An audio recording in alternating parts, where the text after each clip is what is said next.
time for the one time. It's the family bloodline.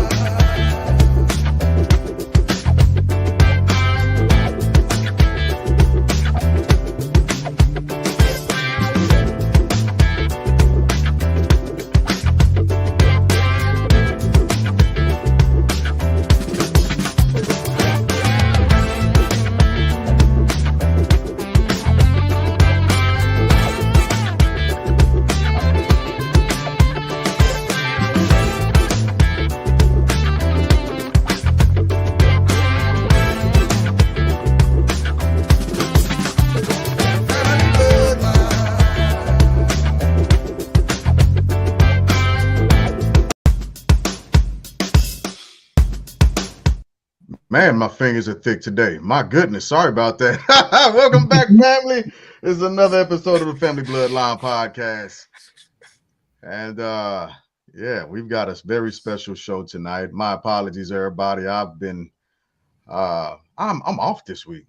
I am off this week, like horribly bad. I was off Monday and it threw all of my timing off. Monday is a key day of the week. Yeah, oh, okay. That's Congratulations for being off. That's good. It was federal holiday. I wish it was because of me. I wish I would have been off because I decided to be off, not because somebody else allowed me to. But with that being said, I'm gonna switch these boxes around just a little bit, get a little better order in this place. Yes. And so first off, let me welcome back Stephanie and Lynn Mederis to the Family Bloodline Podcast. We've missed y'all. We've missed you all greatly. Great to be missed. Missed you too. Yeah, absolutely. And thank you for pointing out that this is Financial Literacy Month, so that we can actually get into that. And we, y'all, of course, y'all are gonna what in the world? Of course, y'all are going. Y'all are gonna square us away on different points, and this is a new panel for you all because I usually have you all on a different night, right? And so you've not met with Richard and Deuce, which is a good look because now we've got different questions that will be able to come into play as we move throughout the night. Hello, Richard and Deuce. Yeah. So. Stephanie and Lynn Mederis, I know it don't have to do much and it don't take much, but if you would reintroduce yourselves to the Family Bloodline Podcast and tell us what you do, who you are, and a little bit of your background. Okay, I am Stephanie Mederis, and I am partner with my husband Lynn Mederis right here, and we are the Mederis Group, and we are basically teaching people about financial literacy and life insurance and wealth management. I mean, it's a huge umbrella, but it's basically financial literacy and life insurance. Okay. And how long have you been doing that?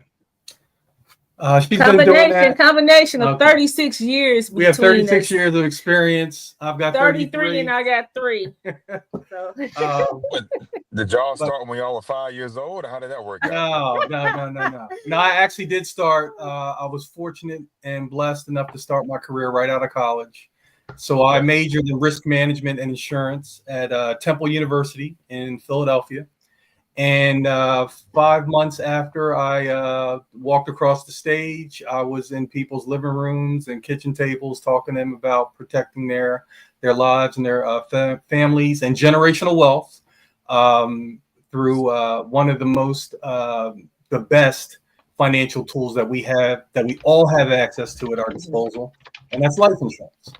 So that's what my wife and I talk about the most each and every day. But we do cover a wide spectrum. We talk to people about retirement. We talk to people about disability, long-term care, health insurance. But life insurance is our passion. And that's because, when people are having their worst day, we have the opportunity to show up with a financial contribution to the family so that they don't start from zero, or even worse, they don't start in the hole, especially when they lose the breadwinner. And that's how I basically became interested in a partner with my husband because my mother went to heaven in 2020, and I took care of her for 10 years. And I was great on the end of taking care of her in the facility where she was. But I had a big old box of policies that my grandmother made sure that I had. And I didn't know what all of that stuff meant. So I was like, okay, God, I got her here, but I don't know what I'm gonna do when it's time for that box. You know, it was like a big gremlin sitting in the corner every time I was in my office. But by that time, when it came to that in 2020, I was married to Lynn. So to him, he spoke the language of the gremlin or of the box. So he would just say, hey, we went through all these policies. You just need page 3. You just need page 6. And I'm like, what? You know, it was his language. So because he was able to help me get through that and to learn everything that was current for my mom, and to realize that she was totally covered, and realize that I had a generational blessing thrown on me. And it just took this big gray cloud off of me, where I didn't have to beg, borrow, or steal or anything. And it was a blessing in the midst of, you know, the storm of my mom passing. And I felt so good about it. And God had me, you know, bless me with that I said, you know what, Lynn, if this is what you really do, if you can make people feel like this, I want to be able to do this for people, like he said, on their worst day. So that's how I got into it. Okay. Good. And so I know I recently did something for my children. Have there been any new updates in the life insurance game or policies or anything of that matter in general here lately? No, life insurance pretty much stays kind of static. Every now and then there are some bells and whistles. You know, insurance companies come up with ways to cover people and make the policy as affordable as possible, and so that they acquire the coverage and then they hold on to the coverage. But no real new bells and whistles. So what we do is we inform and we educate folks about life insurance, the types of life insurance. You know, there's a world of uninsurables out there, people that believe they can't get coverage.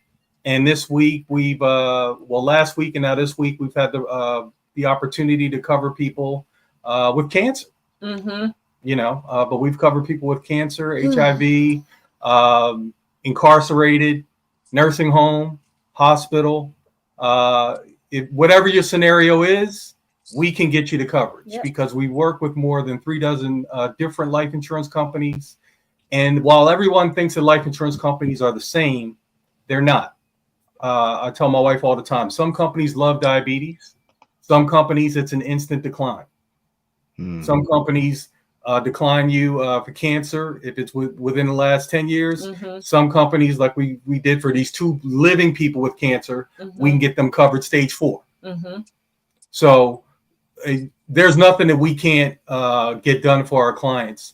And the ones that are the most gracious and grateful for the coverage are those people that previously believed that they were uninsurable. Right, because they made several attempts, you know, to find out. So we take pride in that. This is our passion, and our what we believe in, and what we always say is that the Mederis Group is here to help. We literally mean that. And like Lynn was saying, there's not anything necessarily new coming up, but some of the things that we talk about, they are new to people that aren't privy to it. So, you know, like for instance, juvenile life insurance, you know, and some of the things that he had mentioned before about having insurance and being incarcerated, cancer, HIV. So to some people that's new, but it's not new to us. Okay. And so you sent me a message and I could only kind of guess at it was like a 4-pillar type of deal. Right.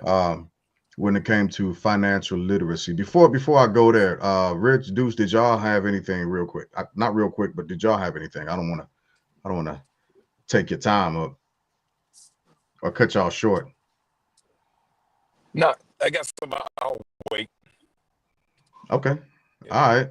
Got you. Rich, you sure you ain't got nothing? Not yet? Okay.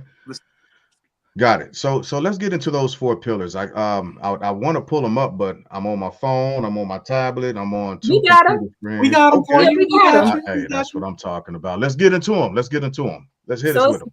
the 4 pillars of financial literacy. To break it down to help people remember them, I made an acronym. It's BIDS. B for budgeting, I for investing, D for debt, and S for savings. So you got budgeting, investing, debt, and savings. So those are the 4 pillars of financial literacy. And Give me so one what? second.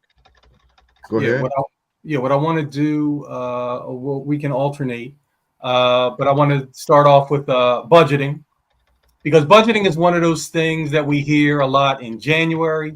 It's one of those New Year's resolutions, and we just want to touch on the number one reason that budgets fail, and Okay. it's a 2-word reason. Sometimes some people it's 1 word. Before But you get into it, go ahead. before you get into it, give me those 4 pillars one more time. You said Sure. budgeting. Budgeting, investing, debt, and savings. Okay. All right. Thank you. And the acronym is BIDS. BIDS. BIDS. Think of the Price is Right. Showcase, showdown. Everybody got their bids going. Okay. All right. I got it. Perfect. Okay. All right. Back to where we were. I apologize. Okay. So everybody's had a chance to think what that 2-word reason for failure could be, but it's simply cash flow. Cash flow. Okay. Cash flow. Because when you're designing a budget and you don't incorporate cash flow, you can't organize when you're going to pay what. Because everybody gets paid. We deal with all sorts of inflows and incomes from an employment standpoint. We have clients that get paid weekly. We have clients that get paid bi-weekly. We have clients that get paid first and the 15th. That sound familiar? And we have clients that get paid once a month. Yep. I've been on all those cycles. Yeah, I've never been on the once a month. Well, I've been eating what I killed since I got out of college. I'm a commission guy. Yeah. So, Yeah. for the most part, I don't have a first and 15 type scenario. It's interesting. I'll just say that. Yeah. You get real creative, but you get it. Yeah. So that's the number one reason why budgets fail, because when the money doesn't flow in to cover something, you've got to take it from someplace else, or you've got to pay it late. And that's how you fall behind. And once you fall behind in the budget, it's real easy to say, you know what? Forget about it. I've been making it all this time, paycheck to paycheck, without the structure, but that's it. So it's the discipline of creating the budget, sticking to the budget. There are lots of creative tricks. Sometimes people don't even know what they're spending. So we'll tell you, get one of those little tiny notebooks, and everything you buy, a pack of gum, every time you visit the ATM, you flip open that little notebook and you write what you just did. That takes discipline. It does. It does. And what I like to do is you make a list of what you need before, like when you go to the grocery store, you know what you need. Make that list, and then you'll see everything that you need. Then you'll be in front of it.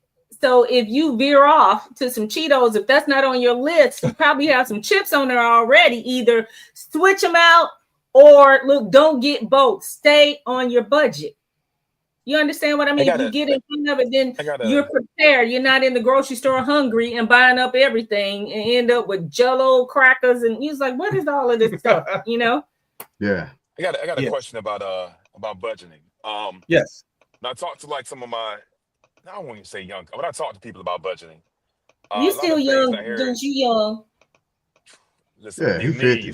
Deuce 50. Don't do me like that. Don't do me like that. Both of y'all older than me. Don't do me like that. Anyways, budgeting, right? I think some things that I hear about it is that it's not sexy, right? Budgeting ain't sexy. We rap about, when I say we, our culture raps about going to the store, buying whatever, don't worry about the price tag, right? Then for men, right, budgeting is not sexy because culture, society says a woman doesn't want to hear that, right? So have you guys had to Oh, encounter, how do you guys counter the lack of sex appeal with I budgeting? would love to. I would love to give my Well, give my he's- female you want opinions. look. Since You I'm wanted you since wanted I'm a a guy. woman, I'll just tell you that it depends on the type of woman that you have or that's in front of you. There's a wise woman and there's an unwise woman. So you want one that builds and sustains the house, and then the blessings will come. You don't want somebody that's frivolous and throwing it everywhere for who, for show, for what. You want something that's stable for yourself that you can rely on.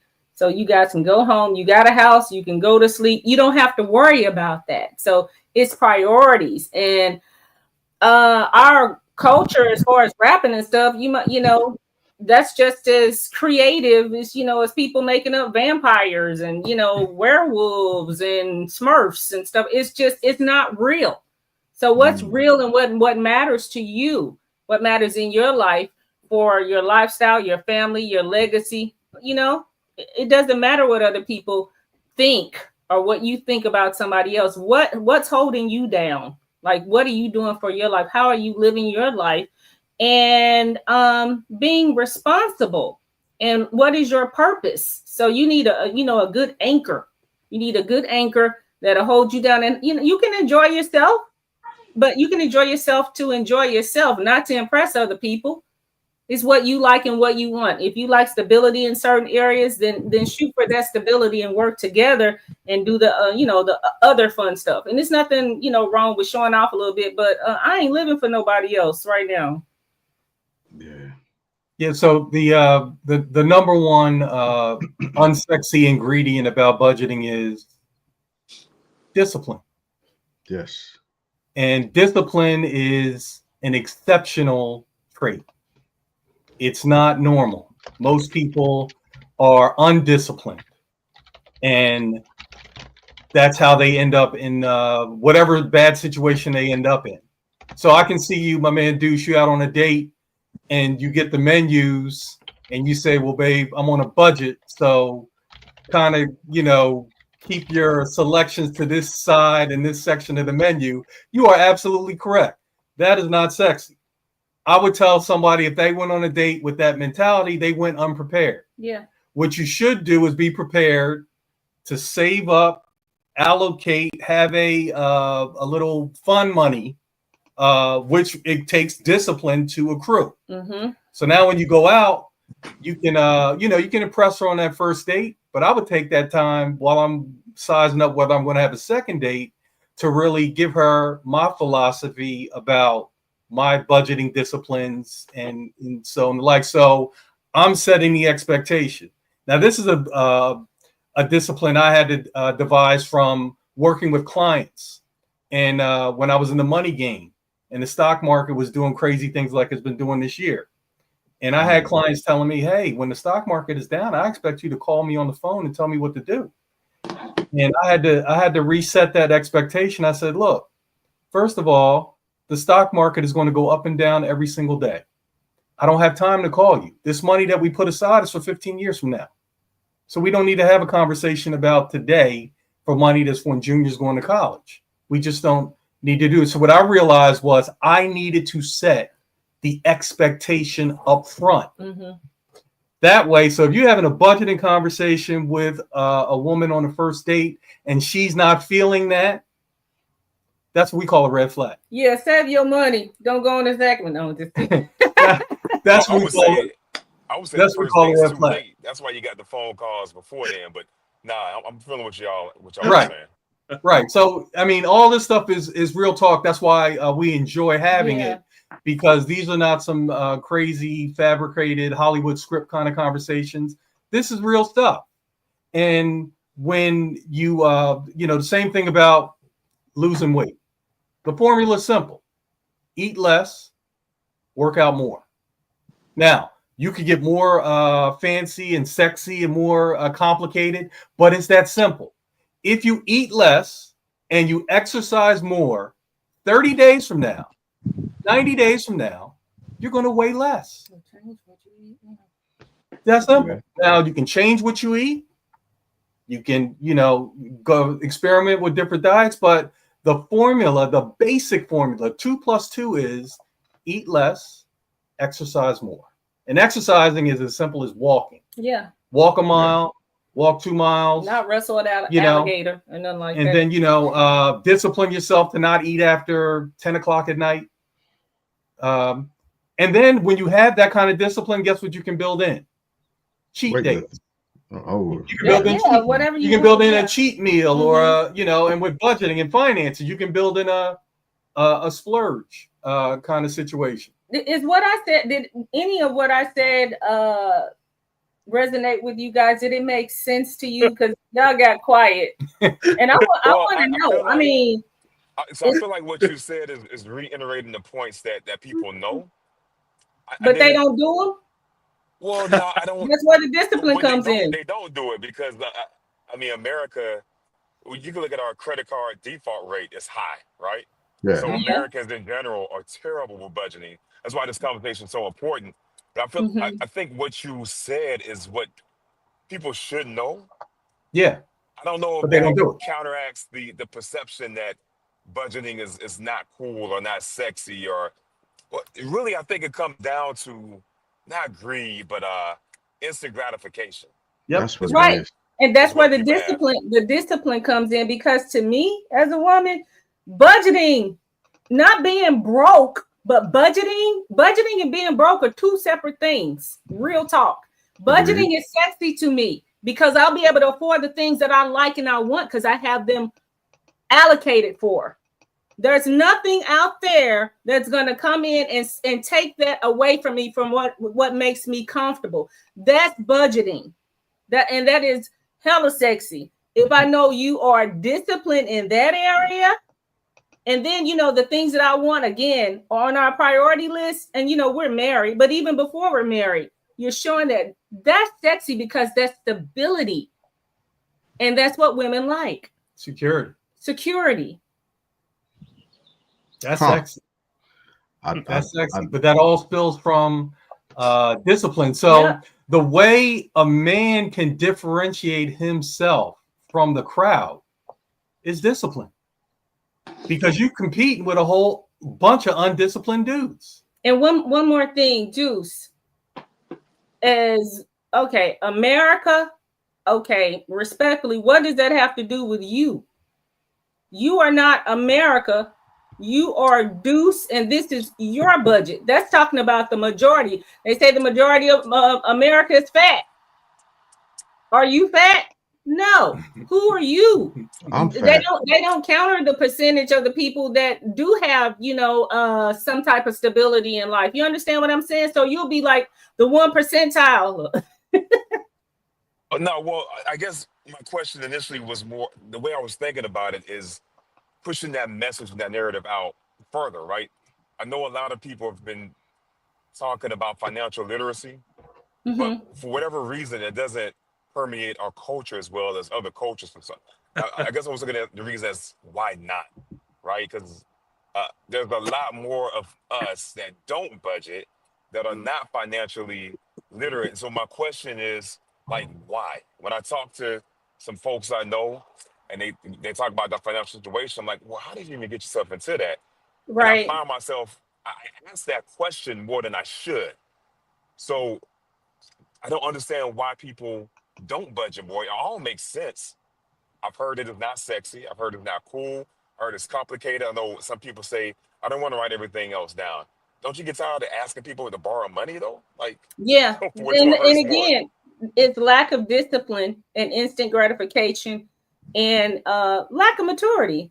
Because it's whatever you want your reality to be. You can pretend that you're not broke, have a big chain and a nice car and all this kind of stuff, but you either don't have a place to stay or you don't have furniture. Even if you don't have furniture in your house, it's still your house. I wouldn't even care.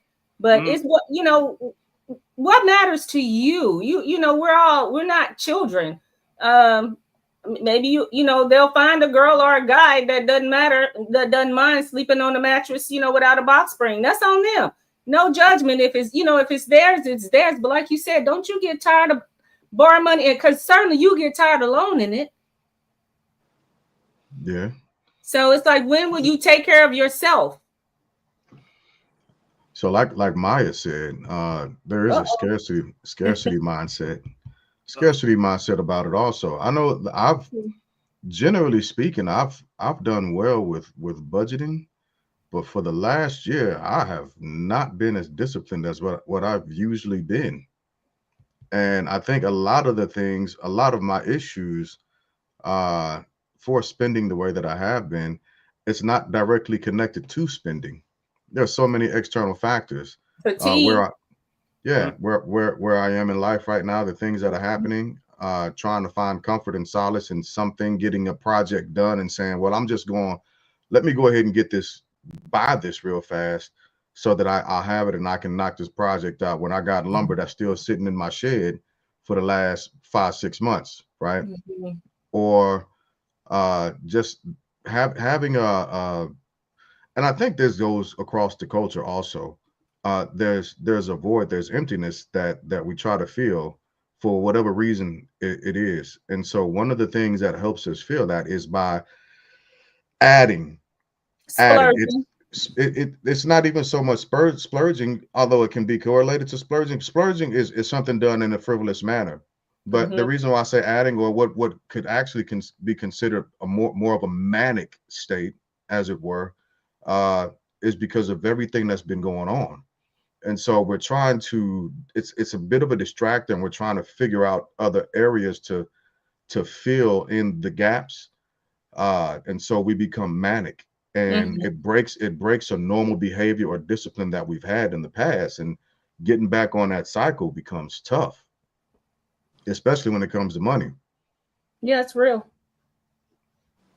So that's just my opinion on it. And it's not that you have to be perfect or anything like that, but are we talking about status quo, Deuce? What status quo for? Yeah, as far as money and stuff, because instant, I can keep it up with the Joneses. I can see that as being an issue. Yeah. Sometimes, yeah. Because you were talking about rap culture and things like that, and that whole thing that everybody know that ain't real. You can go. No, they don't. But I'm talking people our age. People our age should know by now. Just like WrestleMania is not real, even though they're athletes. Whoa, calm down over there. What do you mean it ain't real? I grew up. Look. John Cena just won the other night. I know. I'm watching that. My feelings were hurt, and I tried to get mad about it until I realized, he just got smacked and just did 3 flips and got hit with a chair. They are athletes. You could call them stuntmen. So it's like, it's choreographed because I wouldn't fight them or get in the ring with them. They got something going for themselves. Yeah. That's not what I thought it was. Not what I thought it was when I was 8. No. Steroids, cocaine, and money is a hell of a combination. Woo! Yeah, and so are those licks. Yeah, that part. But yeah, I think also a scarcity mindset, thinking that you've got to hurry up and get it and have it and hoard it. For instance, this whole thing. Let's pull in the current economy, right? And we see how tariffs are going up, and then the media has us thinking that there's never going to be anything for sale, and if there is something for sale, it's going to be through the roof, which there is some truth in it. But the propaganda that's filling that or feeding that narrative has us grabbing and buying stuff at a ridiculous pace. There have been on TikTok a bunch of different things coming across my For You page showing the factories that Nike's made at, that Louis Vuitton's made at, all these other designer product places, and you can get 5 pair of Jordans for $10 right now. And so people are feeding that fear by saying, I can take this $20 and buy these Jordans right now, and they don't even need it, but it's a scarcity. They're like, yeah, I think that speaks deeper to who you are, I guess, in your mind and at your core. I mean, the spiritual part of you and what you believe, and how you believe. Because when we reference some things in the media, but especially TikTok. Yeah, it's just like I don't know. You just have to balance, and not, you know what I mean, James. I mean, Yeah. Jay Glass. You have to just balance everything, and you have to, pick and choose what you believe in, what you know. Because Lord knows we are. Thank God we are the age that we are. We be like, okay, I'm gonna wait a little bit longer for the other. Okay, wait for this, because, like, for instance, eggs.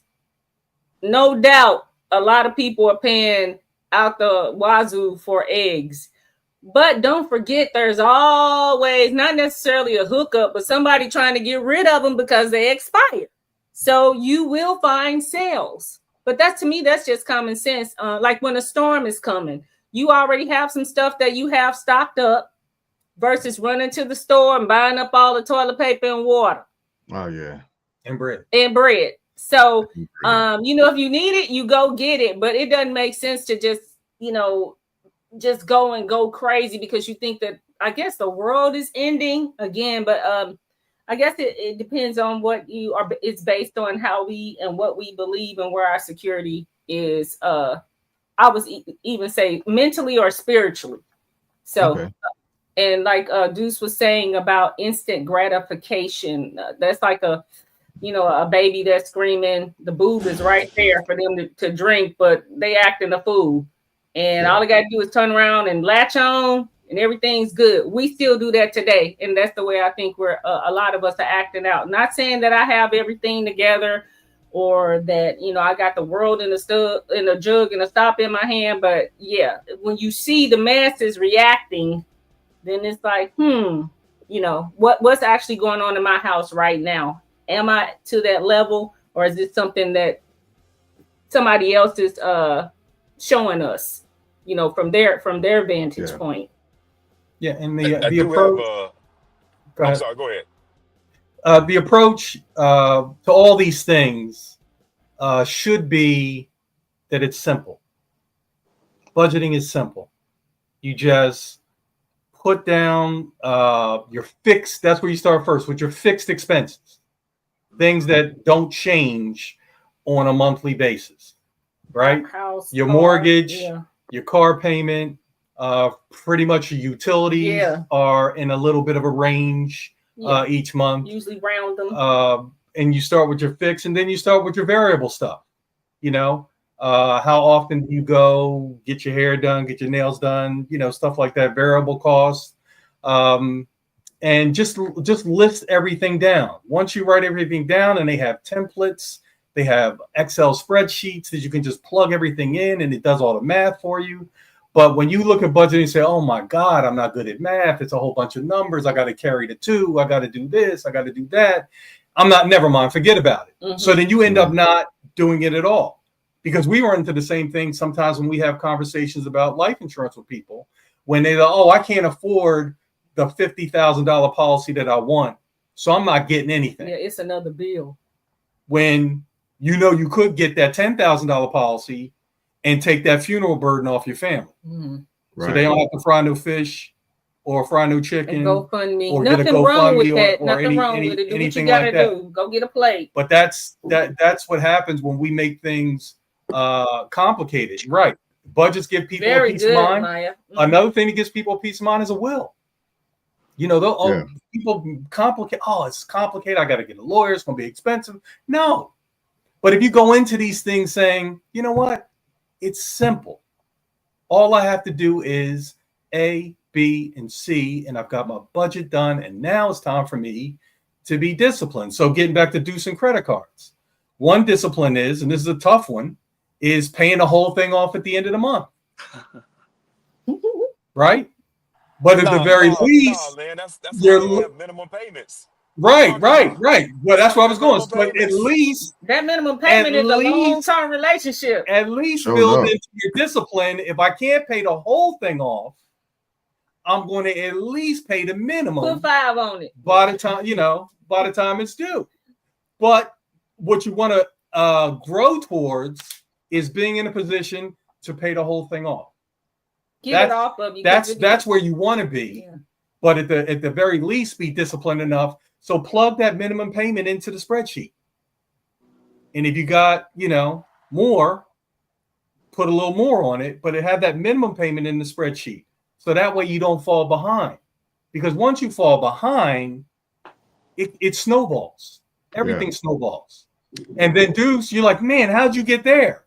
It wasn't as complicated as it is in your head. To them, it was simple. I missed this, I did that, and next thing you know, boom. But what do you say? How'd you get there again? Yeah. Yeah, I mean, it's not It's that a cycle. right. And that's but you know what that is? That's life. Yeah. That's life. I think That is sometimes in life. life, sometimes it's lack of discipline. Sometimes Yeah, stuff that's happens life. to us, and sometimes Yeah. it's stuff that happens because of us. Yeah. I do have a two-part question for you guys in finance. One, this is dear to my heart. This is gonna be a quick answer. What are your thoughts on economics and economists? Oh, economists? God. Yep. Well, I'll tell you, economists, like most professionals, are out there with an agenda. So whenever I'm reading from a journalist or a politician or an economist, I got to dig a little deeper behind them and find out what's their thing, what's their agenda. Because once you know what their agenda is, then you start listening to what they're saying. You see that, okay, what they're saying feeds into, this agenda, and I don't subscribe to that agenda. So I'm not going to flow with what this economist is saying, because if you call 5 economists tomorrow morning, you're gonna get 5 outlooks, maybe 6. One of them may double dip. Wow. Dude, you're not an economist, are you? Well, No. Hey, Lynn, No, Lynn. me and Rich have this debate on the study of economics Listen, and economists. the listen. value of fiat currency or not. Hold on. Listen to this. I've been quiet for almost 37 minutes, Yes, you have. and I'm laughing because everything you said is accurate. Now, I tried to educate these 2 other gentlemen. I graduated from college too, but I don't. I let I've somebody not else finished college. outside come through and drill down on them, because I can say it a little differently, but you and I will be saying the exact same words. Cool. Yeah. So I graduated with a degree in finance. That's why I'm laughing, Mm-hmm. because you said risk. I graduated with a degree in finance. I told you that a long time ago, dude. You blew me I off. told you. I don't know if I told you that. Okay. All right. You didn't. I knew that. Well, Fat knew, but I told Yeah. you a long time ago. But I told you, I said economics is taught. They teach those classes in the business school if they choose to, but it's a liberal arts degree because it's someone's professional opinion backed by numbers. But I tried to explain that. But I want to go back to what you said, because Deuce hit it, and then you came behind it, Stephanie and Lynn. First of all, let me say this to Stephanie. Finding a high-quality Black woman that understands money, that's like finding mama. That's not going to be easy to do. Second thing, Lynn, you said on the first day, you kind of talk about, hey, have some money saved for the first date, and then you kind of touch about budgeting in the first date to see where her mind's at about money. They tell you on every dating site, never talk about politics or money on the first date. That's the second thing. Third thing. Who was they? America. Popular opinion I'm says you just never talking. talk It was rhetorical. It was I have rhetorical. failed enough first dates to know this. Deuce. Oh, Let's move on. yeah. That's why now. Agreed. Let's move on. And Maya, when I met Maya, I said, oh, Maya's not trying to take Mr. Glass's money. She's trying to help him build. I'm on Maya's side. Next thing. Rap music. Rap music is great. Those guys are writing experts, but they're promoting a short-term mindset. Get mine any which way but loose, legal or illegal, instant gratification, and I will demonize any other Black person and say the N-word for those outside of our culture to enjoy. That's not long-term success. And women, yeah. 2 or 3 people make it out of the rap industry in the 80s, whether it's Jay-Z, came in the early 90s, Ice Cube, Dr. Dre, well, God bless them, LL Cool J, but the rest will never make it because you're selling an instant short-term gratification based on I got to get mine because your environment is suffering from racial institutional racism because you have a lack of jobs, but full of crime, starting with drugs, the purchase of illegal firearms, and the idea that violence is what I need to do to make it in this great country. Don't forget sex and exploitation of females. Thank you. I'm trying to get there as fast as I could. So with that being said, and she's absolutely right. And remember, I said that these black men who are rappers are excellent writers, but they're demonizing our entire community for the benefit of someone else so they can get paid. That's not a long-term mindset. You can't win like that. And that's why the sound from Motown and the blues and other black genres, they have lasted and lasted and lasted and been embraced by, quote, white America. I'll stop there. Okay. Well, that was heavy. So pushing the conversation forward just a little further, unless we have anything left on budgeting and cash budgeting. Or go ahead. Yeah, you got it. I got one thing. Okay. Yeah. Then you kind of touched on it a little bit with budgeting. Because I follow. Don't say Dave Ramsey.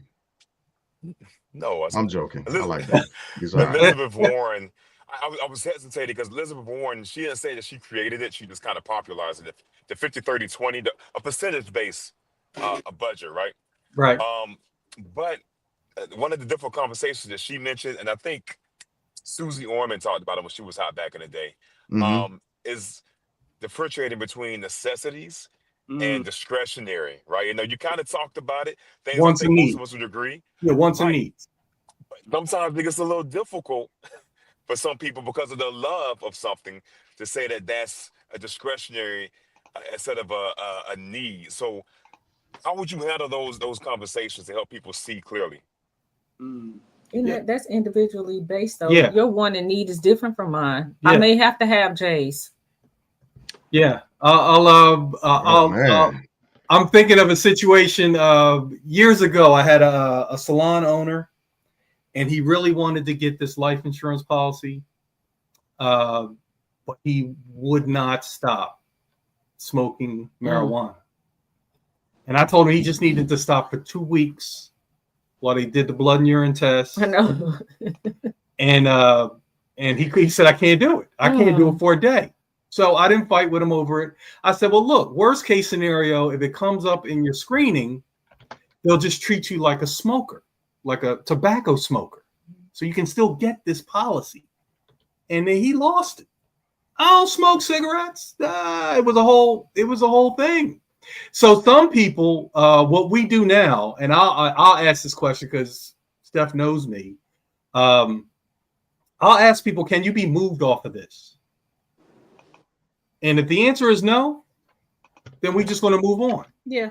Because I tell people all the time, we are not in the convincing business. We cannot tell you what's important to you. Now I can convince you to do anything that I want, but it don't stick. So I can convince you to get whatever I want you to buy from me today, but tomorrow after a good night's sleep, you're going to call me, you're going to text me, you're going to do this and say, hey, can we put a pause on this? Can we, so I learned all those lessons when I was young in the business.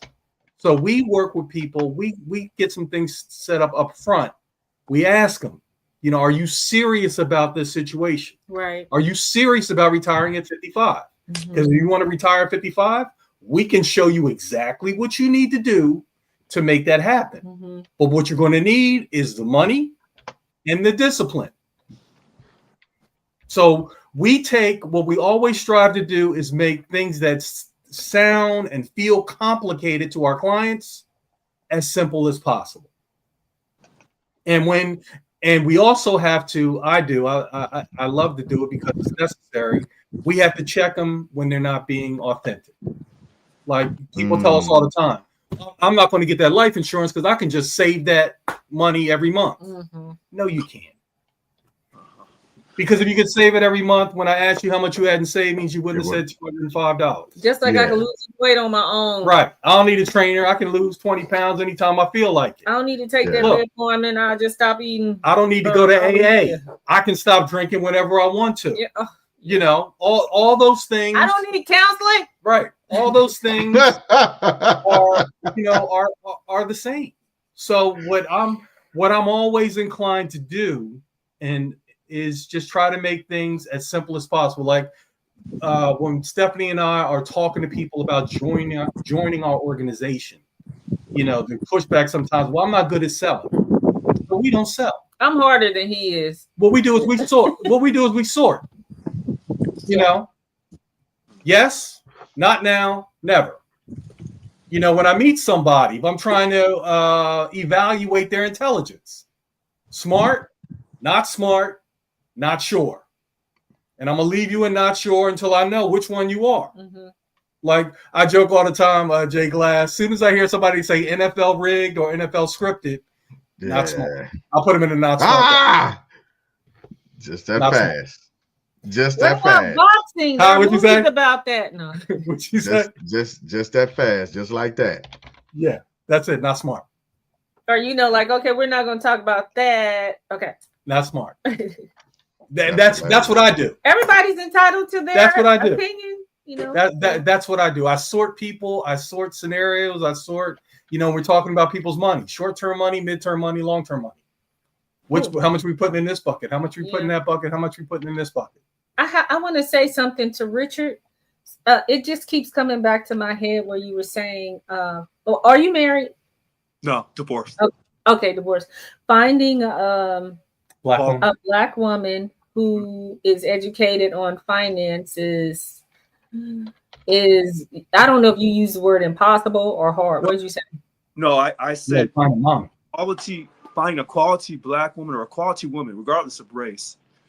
Right. That understands money. And the key word, and I think both of you have said this, and so did Deuce, you can be smart when it comes to money, but if you're not disciplined, you don't have anything. Right. So no, did you say she was hard to find? She is hard to find. Because a lot of women would say that about men too. I don't think that they're hard to find. I think that they're hard to find. Because when you look at the popularity of rap music that went past pop music, went past rock and roll in the 80s, in the late 80s into the early 90s. So all the young people growing up, rap has influenced them. And so the idea of instant gratification, and you go to social media on Facebook, TikTok, Instagram, quick, fast, picture. Everybody's living their best life. But you know, as Deuce had stated, how many people have credit card debt that's out of control? In fact, you can take it one step further and go to the United States federal government. Even the Republican Party says we preach financial discipline. We preach financial responsibility. But yet you pass the federal budget that keeps jacking up the debt.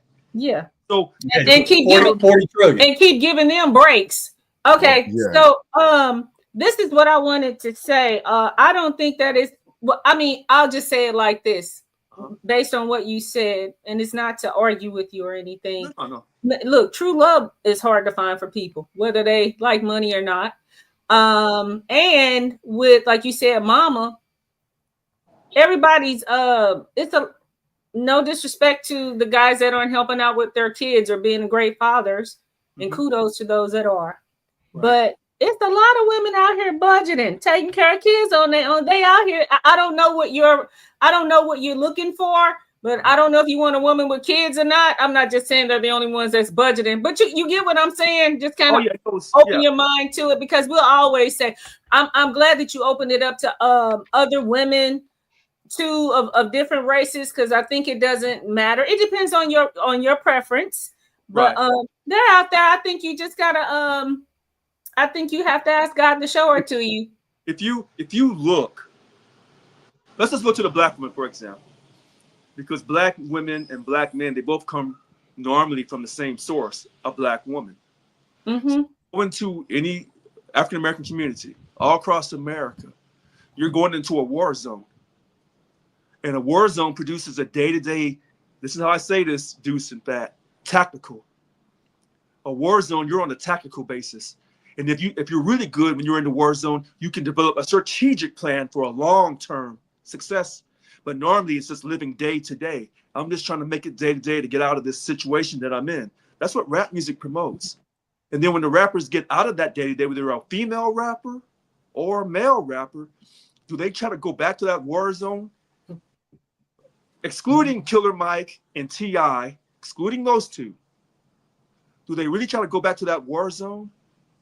No, because that war zone has had such an effect on their mind that they don't ever want to be reminded of where they came from. Jay-Z is probably one of the most important ones, coming from the Marcy Projects in New York. Did you ever try to go back to the Marcy Projects and say, hey, you know what? What I went through, I don't want other younger African-American kids to ever go through that. Now, he has financial discipline, and so does LeBron James. But these are rarities. Yeah. So if you go and look in our community and say, hey, I'm trying to match up with somebody who has a long-term mindset, you'll find a lot of African-American women are saying, you know what? I've been trying for years with these black men, and now I'm gonna have to go outside of my community and possibly marry outside the community, because what I'm finding outside the community is more of a long-term mindset. So it's both ways. I understand. I hear you. I think what both of you are saying simplistically is it's hard. It's hard work. That's all. Whichever side of the coin, really. But yeah. Is your mindset set up where it's hard, but I'm gonna get it done? That's really good. It's hard, but I'm gonna find her. Because too many people say it's hard, so I'm not even going to try. They ain't even out. Yeah. You know? Yeah. Because that's you guys with the finance, I'm sure you dipped your toe in the water with marketing. And I always, because I've had clients ask me all the time, where can I find a good man? And there's lots of places, church, conventions, the grocery store with a grocery list. No, I'm just kidding. But you're getting, but where you work, Home Depot, where you work, where you recreate, what are your hobbies? Take up tennis. You can meet a good man on a tennis court. I mean, but so if your mindset is I can't find one, you're not going to be able to find one. But if your mindset does this and says, I'm going to find one. Well, listen, if you ask, and then she's going to slap you across the face. Hold on. If you ask me, you said, well, hey, Richard, you said you were once married. What happened? It was about money. That was the key driving force. I think that's still the number one reason for divorce. So it wasn't just you. No. Right. But I didn't rush right back out to remarry 2 or 3 more times. No, I learned my lesson well enough the first time. Because once a person shows you that they don't have a long-term mindset, and I'm not saying people who don't have long-term mindsets are not quality people. I'm not going to say that. But when it comes to long-term success with money, I'm glad that you started with the word budget for B. Because with your budget, now you figure out how much debt you're going to have. Now you figure out how much you're going to save. And now you're going to figure out how much you're going to invest. So you are correct by starting with the B word, the budget. Fair enough. And you find out how many pennies you got left over. Well, as Deuce was saying, and y'all were both saying this too, about the fixed costs versus the variable costs. Here's one thing I will say. Any man who wants to marry an American woman, when you do your fixed costs, then it goes to the variable, a woman's nails, her hair, her toenails, those are not variable costs. Those are fixed costs. Yeah, but here's what I'll say. Yeah. All women aren't built that way. Yeah, they're not. All women don't get their hair and nails done every week. He's talking about his standard though. That's what I was saying. No, I'm off. Okay, I didn't know if I was off. No, that's why I asked. That's why I asked what that is. Like what your standards are. You know what they are in your head, and that's why I was saying I was glad that you were open with it, because it just, I can't tell you don't get her nails done if that's what she wants to do, and you're doing that goes in your budget. That's your budget. You understand what I'm saying? Right. So well, hold on. While you're dating, guess what? Yeah, guess what? While you're dating, guess what? Real conversation. That's her budget. Yeah, it better be. That's her budget. Yeah, and Deuce was over there shaking his head. No, that's like, her nah, budget. I ain't putting that in my budget. And the other thing I wanted to say is that I hear a lot about the rap and everything. grew up listening to some rap music. I know who, the big, the most popular ones are they were for me, but I ain't that deep into all of that. I'm like, them people don't tell me. I have my mother created me to focus on what's important in my life to help me to be able to not just survive, but to live my life in a way where whether I'm by myself or with someone. That's the way I was raised. I'm not waiting on someone to do something for me. Well, if you listen to rap music in the last 25 years, I don't know how much emphasis it is on a woman saying, I'm looking for a man to take care of my nails, my hair, my woo, woo, woo. And then you go to the reality TV shows. Right. I don't watch that mess either. Right. Yeah. I'm sorry. But you go but they do. Some people do. Right. And you will find people. I mean, that's another thing with dating. And we know this isn't an advice show about dating, but yeah, when you're on that first date, and you're a gentleman enough to pay for that date because you asked her out, that's like the rule. Listen to what she's saying.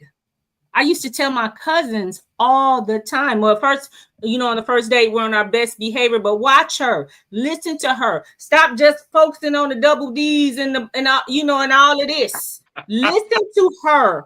Listen to her and believe her. Listen, the L words. Listen, those L words come later. Just listen to what she.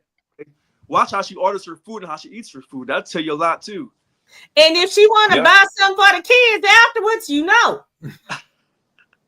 Y'all talking about food? Coffee. Look, Jay, we need to move on. I like he said coffee. Just take her. Take her to the park. Yeah, don't go to the movie. Take her to the park. Go get some ice cream. Do that a couple of times. Take her to the arch. I was waiting for a quick second. Deuce, I don't know that you had something else that you needed to get to today. So I don't know if you staying with us or if you've got to drop, because it looks like we're going to go a little while over. I got a few more. Right now, my challenge is battery, but I got a few more minutes. Oh, all right, perfect. All right. So since we were talking about this, were you about to say something, Lynn? I just was going to go to the next debt and savings. Well, investing. Yeah, I was about to say, since we were talking about dating and time and money and budgeting for nails and hair and swimsuits and trips and flying people out, getting flued out and all that. Hey, flued out. That pushes us to the next letter in the acronym of BIDS, which is investing. So talk to us about investing. Okay, so investing is, once again, not as complicated as most people make it out to be. And, people think, investing, I got to get a stock portfolio, I got to get a broker, you don't need to get any of that stuff. Once again, you just need to get a discipline on how much money you're going to set aside. So if you are the average American working at a job that has a 401k, there you go. Here's your investing. Oh, well, hold on. I got to say this. Yeah. Because the vast majority of Americans got hoodwinked here recently by the rise. You still look fine. You good, Rich. You good. Okay. Yeah, you're still good. You good. And folks, people's 401ks have gotten sucked up because of the play on tariffs and the economy and everything else that's happened here recently, and even to the point to where, and we know it can't happen. People have been trying to threaten the CEO or the chair, as you were. Sorry about that. As the chair of the Federal Reserve with firing him, right? And the pressures. Right. So when you talk about 401ks right now, I think, as it stands, until we can see something a bit more solid, Americans are a little shifty even on their 401ks, because I was hearing horror stories where people are losing 15, 20 grand almost overnight from their 401ks. All right, so let me help you with that. First of all, if the money is in your 401k and the balance drops, you didn't lose anything. You never lose when you're in the market until you sell. Like your house. You could be in a $500,000 house and then Zillow drops you down to $450,000. Did you lose $50,000? No. No, it's just that's just on paper. Now you realize your loss when you sell. That's what the uneducated investor does. As soon as it drops down, oh my God, I lost money. Let me compound it by putting that loss in ink. So no, here's the thing about the education about using a 401k. If you have access to one, first of all, it's a tax deduction every time you get paid. You get to invest $100 and it costs you $72. Now, if I was standing outside your job every day or every week and I had $100 bill and I was like, Jay, give me $72 for this 100, what would you say? Give me 1 second. Say that one more time. Give me $72 and I'm gonna give you this Ben Franklin. What you gonna do? Let me go ahead and make that $28 come up. There you go. You're making $28 every time you get paid because I'm keeping it simple at 100. I'm keeping it at $100. Hold on. You're talking about traditional as opposed to Roth, right? Traditional IRAs. Yeah, I'm keeping it simple. I'm keeping it simple. Just a traditional 401k plan with a match. Yeah. So now you done made right, Jay. You done made $28, and now I'm going to match that $100 with 5%. So now your account is at 105, and it costs you $72. And this is occurring every week before anything is invested. People think the Dow Jones is this almighty, huge, monolithic thing. Do you know how many companies are in the Dow Jones? Oh, a ton. 30. I thought it was more than 30. No, 30 companies are in the Dow Jones Industrial Average. The big boys. That's it. Okay. It's 30 big companies like Amazon, McDonald's, American Express. 30 large companies got people losing their mind every day. That's why some people they're looking at the Dow. But if you all tech, small tech, mid tech, whatever, you still getting it in. Got it. This comes down to information and education. But before that, and I hate to give the media so much power because for me, the media doesn't manipulate me any way, shape, or form. When I hear something from the media, I got to get 2 or 3 more sources. Yeah. Like when the Pope died, I needed to read it from because I happened to be up. I was up at 4. He died at 3:45. Yeah. I was up when he died. You're supposed to do that anyway, though. I'm a former reporter. We get that from the Associated Press. Everything comes down from what we call the wire. And by the time it gets to TV, we only have 10 to 20 seconds. And most stories are maybe a minute and a half. It is your responsibility to go get the newspaper and to dig. Absolutely. You want extra that, and so a lot of people say, "Oh, the media." But did you really go check that out? So what he does is what you're supposed to do because I don't even have a half hour. I really only have 20 minutes because all the commercials I got to pay for to tell you what's going on with sports and weather. Yeah. So what we'll tell you about investing is, if you're going to do your 401k at work. They have people at work that you can talk to about the plan at work. If you don't have someone to talk to, get your plan details and you can talk to us and we'll tell you exactly what you have, what it does. All 401k plans don't have the Roth component. That's fairly new. So that's why I like to keep it simple until we have the details. But for the most part, it comes down to information and education. If you don't understand something, then get the professional advice. Meet with someone like us, and we'll tell you exactly what's what. And we don't charge you for the advice. We make our money when we place you into a vehicle. That's how we get paid. We could charge for advice. I mean, we do have a consulting arm that we charge $500 an hour. Well, yeah. We do have that. Do you take payment plans? Huh? We're trying to put you on credit. Lorna, yeah. But yeah, we do have that because some people, like for instance, in financial planning, Some people, a financial planner doesn't want to sell you anything. Mm-mm. The financial planner wants to do the plan like an architect, give you blueprints and charge you for those blueprints. The architect is not going to build your house. Sure. The architect is going to draw your house, charge you for the drawing. Now you take those drawings to a builder. Mm-hmm. But people try to conflate and merge all those things together. That's complicated. Mm-hmm. Keep it simple. Unbundle that. You know, so when I ask people about, because that's how basic I get with the $72 for $100. Oh, they're in the 401k plan after I say that. They're in. And I haven't even talked about the match yet. They're in after I do the trade, $72 for $100. They're in because they don't even understand that basic math, because it's a pre-tax investment. So before FICA and FUTA and whoever gets into your stuff, that money goes over to that company. That's why it goes in without being fettered with any taxation at all.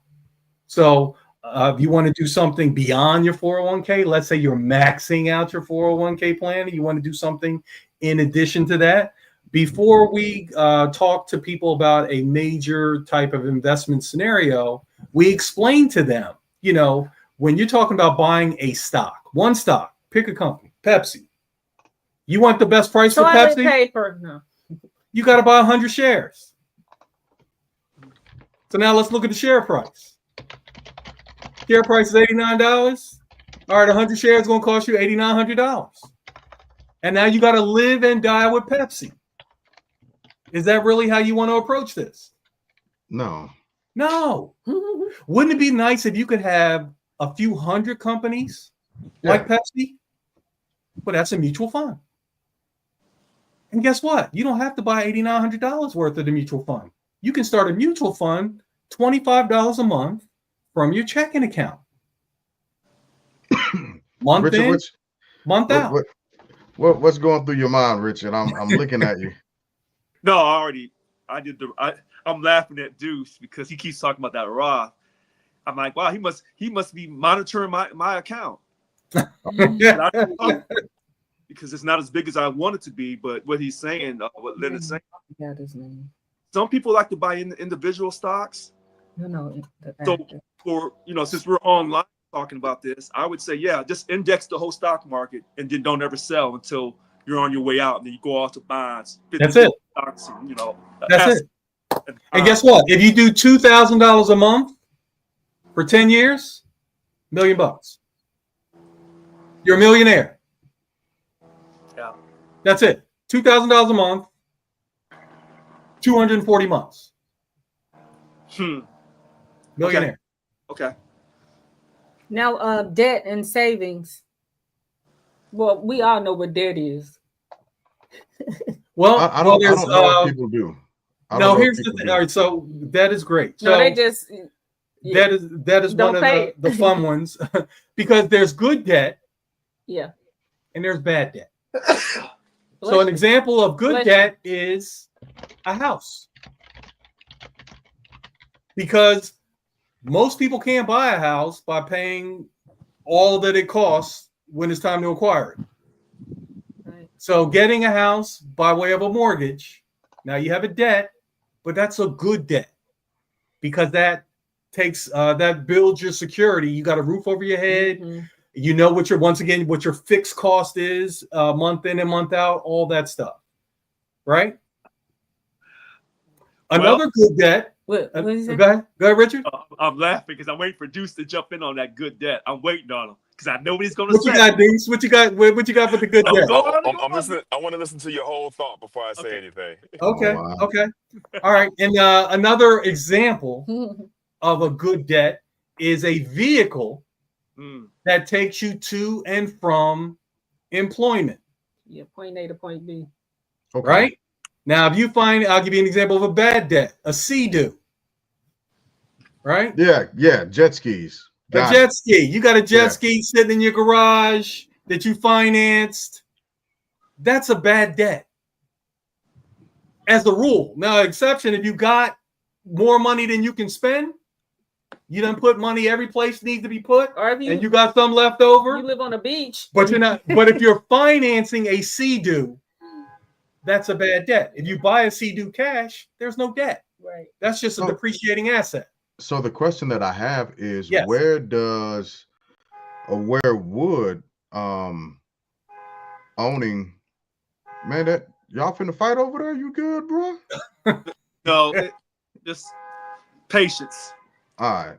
There you I'm a Hold up, the dudes pull up on Richard. Is that what I'm saying? no. live my best life, what I can afford, of what I budgeted. Go ahead. All right. So That's right. Come on. The question that I have is, where would LLCs or S corps or opening your own business fall into any of the things that we've talked about so far, or something in the future? Because that becomes a question as well. That's business debt. Yeah, and it depends on what you sunk into it. To get an LLC is a few $100s. Yep. So what are you going to what's that thing going to do? And then are you leveraging the business to get credit and debt for machinery or office space or vehicles or whatever that is? But yeah, that's I would say if you have a plan and you have a business plan and a model and you want to grow and hand that thing off to the next generation, that's a good debt. Now, if you got a Ferrari, if you got a Ferrari that, once again, that you finance, for the weekend, so you can pull up to the restaurant and take that girl on a date. That's a bad debt. That's and that's not complicated. You can write good on one side, bad on the other, and draw a line and make a list of things and know where each one of them goes. Every adult can do that as a rule. There are some exceptions, but as a rule, every adult can put the debt on one line, on one side of the line versus the other. We can all do that, but it comes down to what? With the hope that they know the difference between liabilities and assets, because not everybody knows those basic differences. Right. Okay. So an asset is something that you own. Pretty much you own it outright. But some things, another one that always fits in there, people throw that in there, is a house. So there's an asset in the house, equity, and then there's a mortgage debt, which is a liability. Uh-huh. And you add those two things up, and one is sometimes you're equity positive or net worth positive, because net worth is assets minus liability. That's how you get to the net worth. So if your house is $1 million and you got $100,000 left on the mortgage, you have a net worth of $900,000. If your house is worth $1 million and you got a $900,000 mortgage, then you got a negative net worth. Yeah. Simple. It's simple math. And liabilities come in where are what you owe, and assets are what you own. And sometimes there's a blend, like in a house, because once you own your house outright, it's an asset with no liabilities attached to it, no liens, no anything. But people need to understand, because you keep learning and keep living. You can lose your house that you paid off to property taxes. Homeowners Association. But the worst one is the HOA. Those are scams. The HOA will take your house because you owe a few $100s. There's a case here in Houston when I first moved here in 1999. I'll always remember this woman's name, Winona Blevins. She was an elderly woman, had a very nice house in a very affluent neighborhood. House had been paid off. They took her home because of homeowner association. That's crazy. They took her home. They ransacked it and everything. Anyway, it went to court and she got her house back. But by the time she got her house back, that whole thing took a toll on her. And she was already elderly. She died like a few years later. but they, you know, they turned it over and made it illegal for people to be able to, for them to take your home based on homeowner association fees. Look her up, Winona Blevins in Houston. HOA. It is the most bizarre. I mean, they dragged that woman, and you know, they came in there and destroyed her house and everything, and they gave it back to her, or she wanted back, but it was just not. It was not the same because you can't pay your lawn fee. What is that? You own your house. But so yeah, Tehran, buddy of mine, Tehran Kalmi says not all assets are owned outright. That's correct. That's correct. That's correct. So that's what I said. But if you own it outright, there's no debt attached to it, you know. But assets are, you know, once again, you draw a line down the center of the paper. Own. She's got it. Yeah, Maya. Go Maya. Woo. O versus own. So they one letter apart. What you own the house, but you owe on the mortgage. Well, so here's what I would say. If you buy a house through a mortgage, you're paying on it as the owner, but the bank technically owns that home until you clear it, until that title in your name, with no bank or nobody's other's name on that deed or whatever. So I see what Tehran. I see what he's saying, but I also see what you're saying too. So yeah, because there's duplicity. Like when you're filling out an application and they ask you if you own or you rent, what box you check? Own. Yeah. You check and own, even though you got a mortgage. That's correct. Yep. Because you're not renting the house. Yeah. So, and I love that simplicity because they could put a couple more options there and have people scratching their head. Like, what is it? What? You know, if they put own with mortgage, own without mortgage, you know, people start loot. So own. Yeah. It's like rent. Black, white, other. Okay. What we always want to do is just keep things simple. We don't give people a lot of jargon. We don't talk over their head. I had to learn all this stuff when I was young in the business because I knew a lot. And I'd get in your living room and I'd start doing my thing, and people started looking at each other. Like he studied the D's in the dictionary. Right. What is he talking about? Looking at each other like, wait a minute. That's right. Tehran, that's because you aren't using your veteran benefits correctly, brother. Right. So yeah, that's what we were talking about. You could lose your house to taxes, and you could lose your house to the HOA. Right. And there are a couple other ways you could lose your house, even when you've paid it off. Yeah. So someone could argue you never own your house. Sure. You know, because now we're in the age of more than one thing can be true. Yeah. We're in that age. We're in that era. I don't know when it started. Was it a pandemic thing? But now more than one thing. All of a sudden, more than one thing can be true. It's D, all of the above. I would say it's like it's part of that whole subscription mindset thing that we got into now. It's like home ownership is now a subscription. You're right. There's so many things that can get your house, taxes, HOA, etc. You got to be aware of. It's like ownership. The definition of ownership has definitely changed. Oh yeah, you could lose your house in a car accident and somebody sues you. Yeah. Mm-hmm. But like Lynn said, like whatever you do, whatever you choose, like you said, as far as looking for finding a special woman or any of these things, it just comes up to what are you willing to fight for? What's important to you? What are your priorities? What is it that you want or you desire in your life? Nothing comes easy. Nothing comes easy. And so now we'll get to savings, which is another thing that's not always easy, but is it doable? Well, savings comes down to that D word again. I know if I don't cut my grass soon, these jokers going. I don't even have a homeowners association, but my grass and got so tall, it's like my little kids. Golly. But you know, like with the savings, it feels like it's impossible. Because I remember growing up, it's like, okay, we used to have a little bank, we put our change in, and then it's like, oh, something comes up, I want an ice cream. It's like, no, that's your savings. That's not for ice cream, you know, but because it's there, I got a little extra money, something that I want is my money, you know, but then when Easter or something comes around for something that I really want, what I was trying to save for, if I wasn't disciplined enough, I wouldn't be able to get, you know, the extra socks that I want. You know what I mean? Yeah, she's a with the saving extra queen. lace because I went about. I wasn't disciplined enough to get the to not get the ice cream.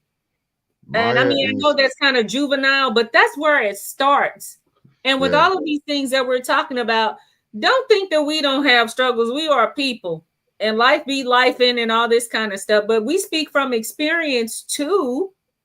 And we know that everything is just a step in the right direction. So you might be renting right now. Okay, then you'll graduate to having a home. Nobody's asking you to do all this stuff at one time. First of all, it's nobody's business, it's yours. It's your business and it's your money, it's your life.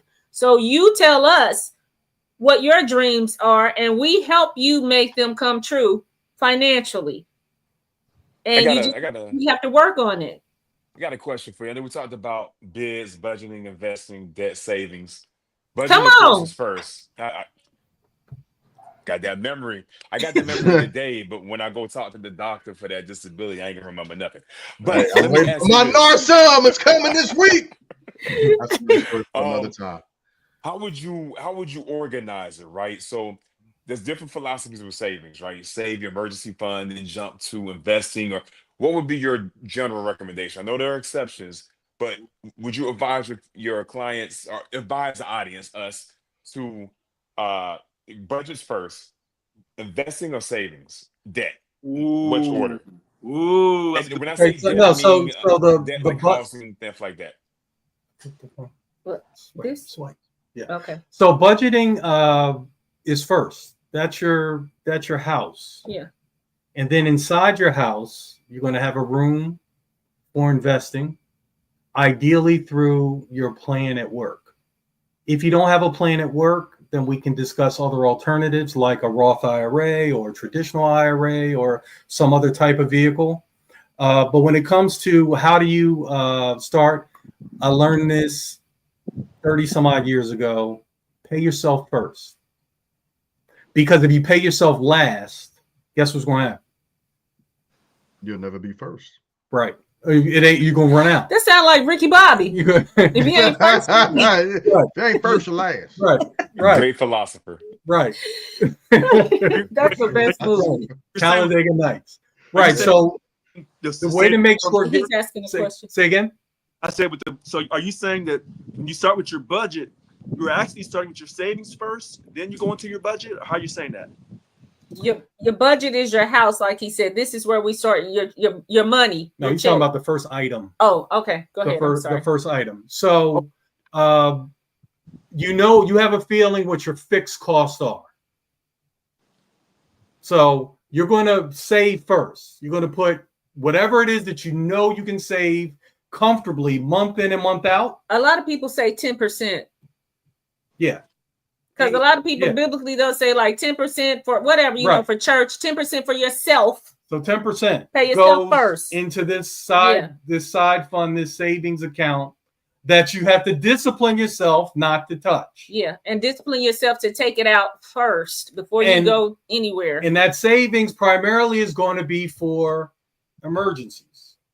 So the philosophy is 3 to 6 months of expenses go in there first. Once you achieve that milestone, then you can start saving for a trip, a new vehicle, you know, things like that, an upgrade, a new deck, kitchen, you know, what have you. A puppy, But a puppy, because they got some expensive puppies out there. Yeah, they do. $2,500 for a Mastiffs. puppy. Yeah, No, I want a mastiff. No, thank you. You want a what? I Mastiff. want 2 mastiffs. Oh, 2 of them. Yeah, 2. I might have somebody for you. I don't know how We long know I'll be we know a guy. No. He's in St. Louis, right? Yeah. Yeah, we know a guy in St. Even Louis. better. We Yeah. know a guy. But that's where you want to start. So you have an idea. You're getting paid. You're netting on Friday $2,000, and your fixed costs are $1,000. You can put $50 over here, comfortably, because that's the number we want. We don't want the uncomfortable number, because the uncomfortable number you will start, but you will not quit. finish. Nope, you will not. The comfortable number, now all you have to do is just do it and stay disciplined. So we want that comfortable number. And then you learn how to make it work. And then we check in with you a few months later and say, hey, Jay Glass, are you still able to go to take Maya to the movies? You still able to Take her go to to Tokyo. Red Lobster? Yeah. You still able to do things? You still able to give them cheddar biscuits? And he'll say, hold on, he'll say yes. Then we'll say, well, why don't you think about bumping it up to $75 or $100 a month or a pay? And you incrementally, but we got to check in and make sure it's comfortable. If we check in, like, you know what, man, I'm barely able to do that 50. Then that ain't for you. Yeah. No, we're going to leave you there, but we're not going to ask you to bump it up. Right. Part of So your that's service is that's like being where an we- accountability partner also. Yes. For your clients. Yes. Like so that's that. what we have to, because if we don't, a couple, they'll quit, because quitting is the easiest thing to do in our life today. Quit your job. You know, they think this quiet quitting is new. People been quiet quitting my whole life. I'll be 57 in June. People been quiet quitting on a variety of things, quitting their marriage, quitting their parenthood, quitting their job, quitting, their church, just quit. And don't have to write nothing. Don't have to do nothing. Just don't come back. Yeah, James hasn't paid Nia Richards 401k. He quit that. Wow. Rich, I you got a didn't 401k quit. pay. We can't even do matching because we ain't getting paid. Hey, 401k. I didn't quit. Oh, the J Glass 401k get a match. What's the match? Never started. 401k? That's the packet he gave us. I ain't seen no dollars. Hey, in the I didn't 401k. quit. You're not matching funds, Jay? No, I trumped them. Oh, They gotta wait till the project is done. Right. And then invoice me, and then I'm gonna get an invoice to the lawyer, and then the lawyer gonna talk to you about how I ain't paying. right. And the money I should have paid you, I'm gonna pay my lawyer, not to pay you. Don't forget the porn store. Oh, I'm sorry. What? Oh, never mind. That was the last. That was the last. I'm kidding. Decade. Come on, dude, you got to stay here. So Hey, what guys, do you? Oh, go ahead. What do you say to people who are a little long in the tooth and they don't have, or they don't feel as if they have as much time to make what they hit their goal, but by the time they actually get out of the workforce? Well, that happens all the time. When you're out of time and you feel like you're out of time. Mm-hmm. So one of the things that we have a conversation with when people are 62 and they are eligible for Social Security, we always tell them to take it. Now they have this sheet that shows you what you get at 62, 65, and 70. Take it as soon as possible, because that becomes part of your cash flow whether you're working or not. Right? Yeah. You had a lean in on that. Richard, you had something? See, I do just the opposite. I'd wait to 70. I try to max it. No. That are you going by the numbers? Because if I had bad, because the crossover is 13 years on average. You know what I mean by the crossover? I don't know what you mean by crossover. All right, so the crossover, whether you take it at 62, you're getting, let's say, $1,000 a month. Okay. Every month for 12 months, right? Okay. So that's $12,000 a year. I'm 70, right? Yeah. So 8 times 12 is 96. So $96,000 did not come into my household, right? So now I start at 70. How am I going to overcome that 96,000? That's going to take another 3 to 5 years. That's why I'm saying the crossover is 13 years.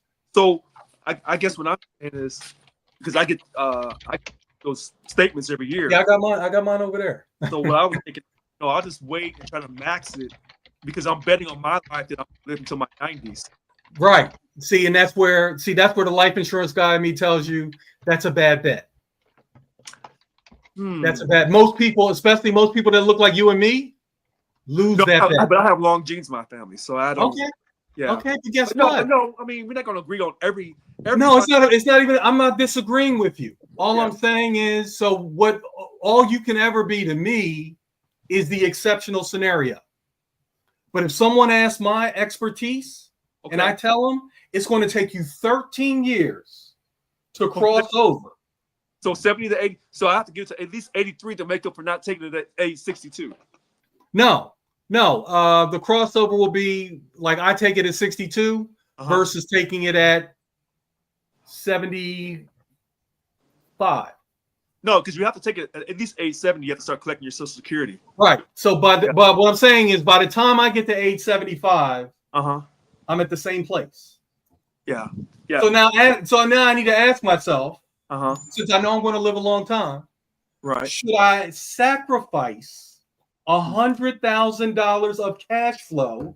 And remember, this scenario is the Jay Glass gave me. I haven't saved enough for retirement.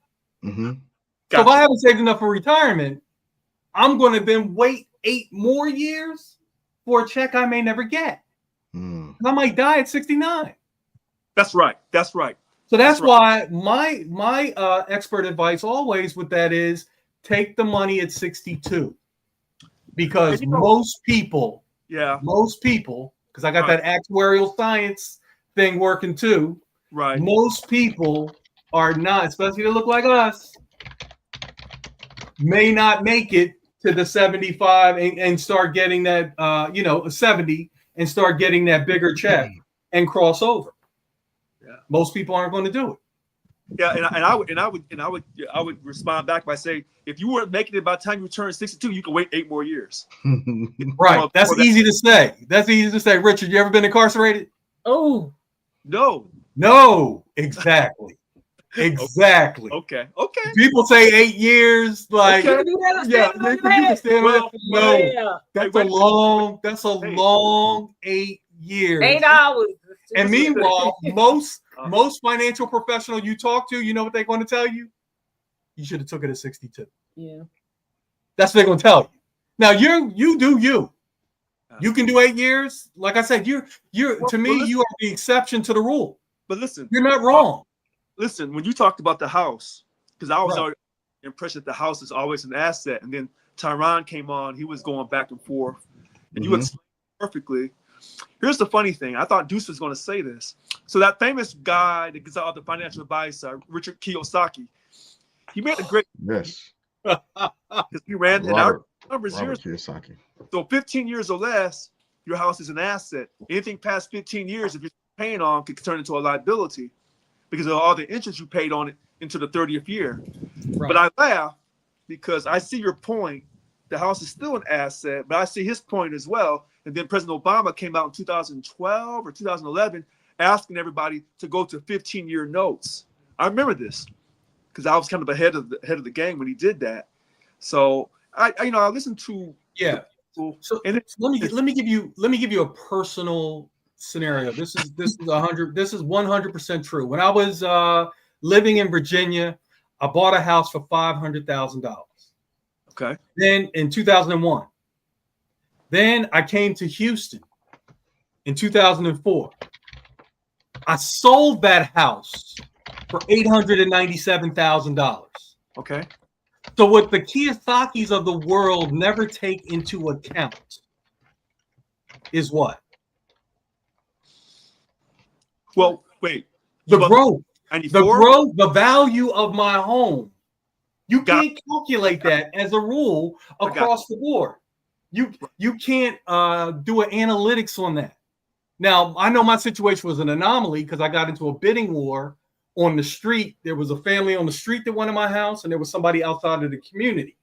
Okay. So it just escalated up to 800 from 500,000 that I paid a $57,000 down payment back in 05.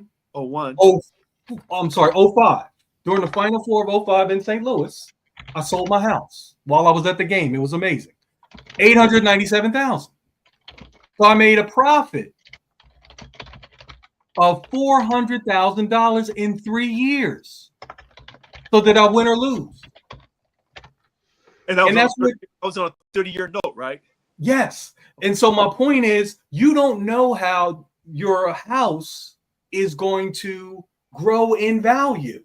Yeah, that's true. Appreciation. So that amortization schedule that they sell off of and try to scare the, out of, look at all this interest, look at all this stuff. You don't know. But what you do know is you got a roof over your head. and you got a fixed cost that you can comfortably afford month in and month out. I see both sides. Yes, so do I. So do I. Because you know what? You went through that. You made a huge amount of money. I'll keep a 15-year note because that's what I did. So, but it all comes down to discipline and knowing. Well, hold on. You got the degree in risk. This is what Right. you. So, Right. you know, mine in risk. No, mine was just in finance, but finance is the risk. Is risk. That's a risk.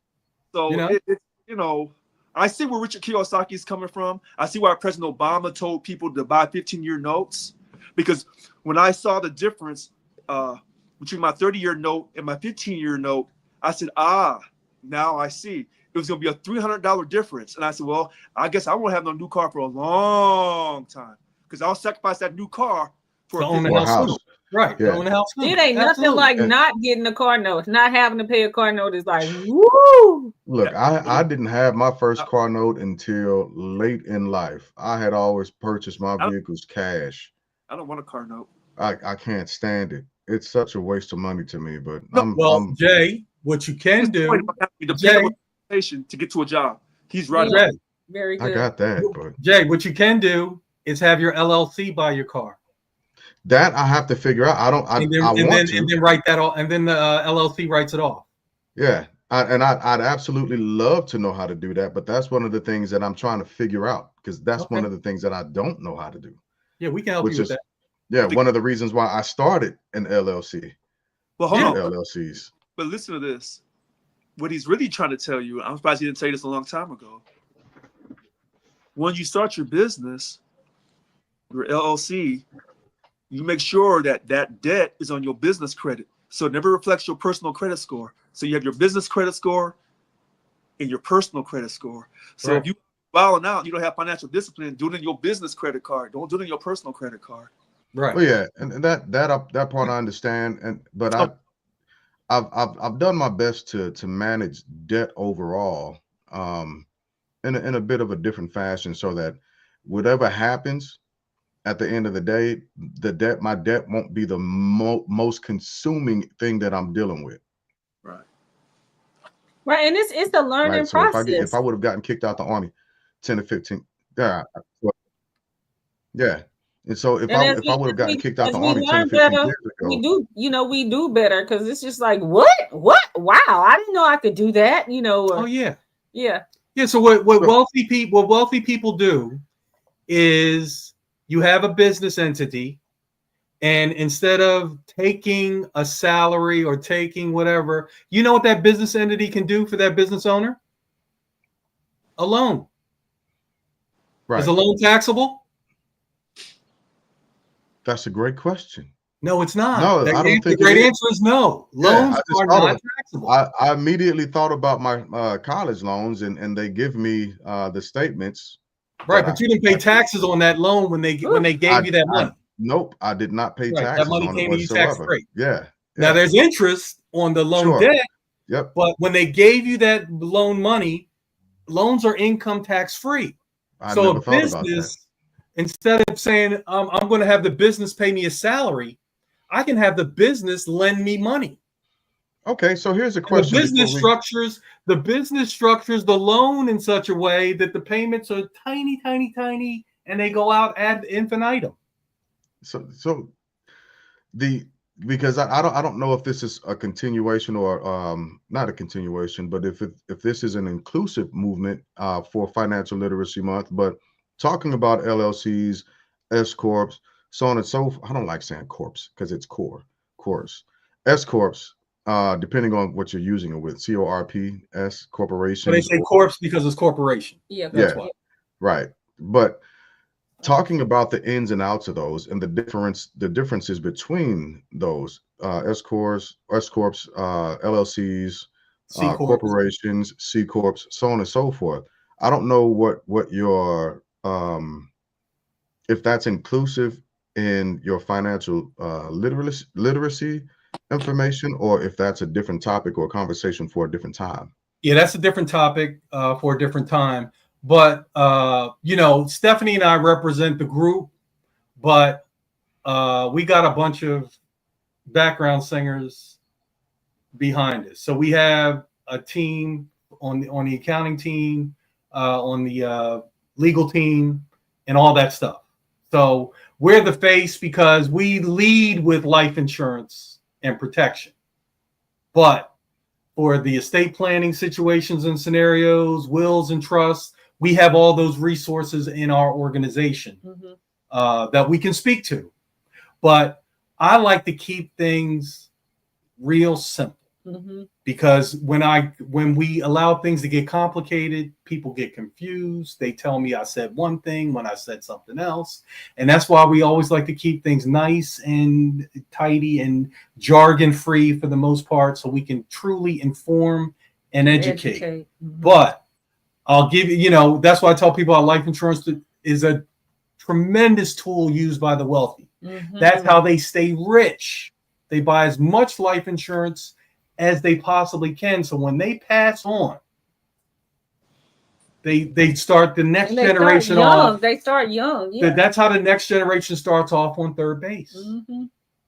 They're not starting off at home plate or first base. They're starting off at third base because there's no estate taxes due.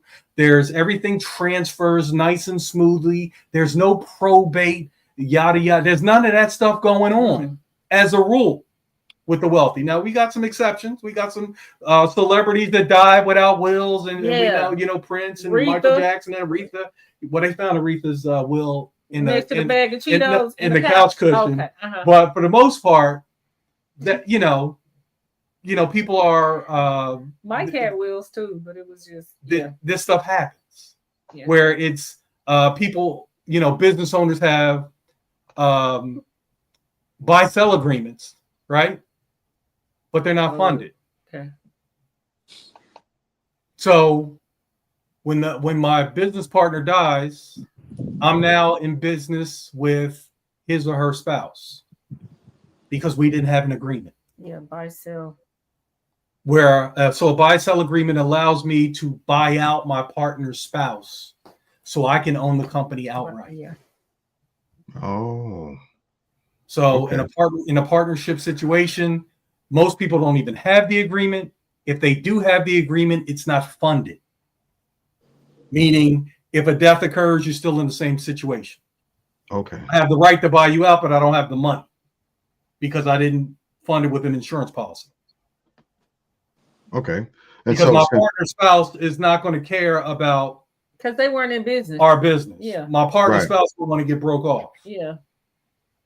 Got it. They're not going to continue more than likely they're not going to want to continue the business. So that way, you buy life insurance so that you can buy them out. Because if you don't, then they're going to be coming for money until you can afford to buy them out. They're going to keep coming week after week, month after month, year after year. Because Richard, I saw you lean forward a couple of times. What was going through your mind? I was trying to listen to what they were saying, then read the text. So no, I'm listening. Oh, the comments? Okay. Yeah. I saw something. So when you tie the insurance piece into the bids, right? What does that look like? Well, that like your insurance premium is part of your budget. That's where that goes in. Life insurance, just like car insurance will go in there, just like homeowners insurance will go in there. Your life insurance goes in there. Or, if you're making a high dollar income, disability income insurance goes in there because that's paycheck insurance. That's what protects all those things that you pay for with your paycheck. Most people don't have disability income coverage. And so what happens is they become disabled, and slowly but surely those things start to fall apart. One of the number one reason for foreclosure is disability. Really? Disability. And when I say disability, people are like, well, I'm not going to slip and fall. I'm not going to be in a car accident. That ain't 8 out of 10 disability claims are for illness. Cancer.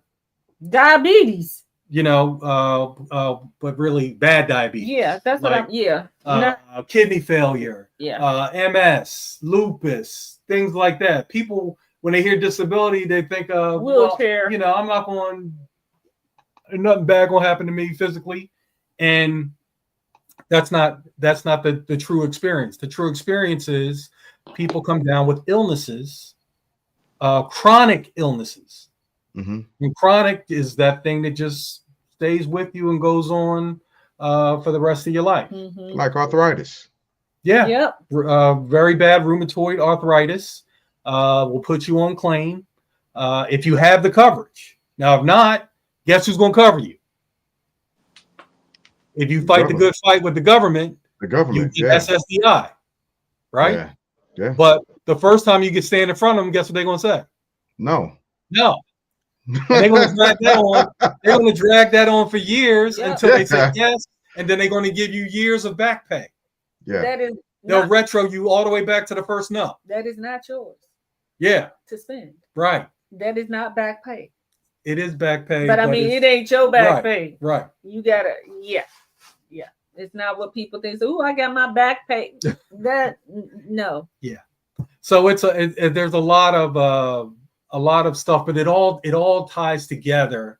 That's why, you know, and Obama came up with this month. This is his month. Financial Awareness Literacy Month is an Obama thing. He started this budgeting, investing in his second term. So I was like, ooh. You know, he's also the one that enhanced the consumer protections. Yep. And making credit card companies put all that information on the statement. Which is coming undone. Yes. The black president that never did anything for black people. Oh. That's another show too. Yeah. Ooh. That's another show too. Look.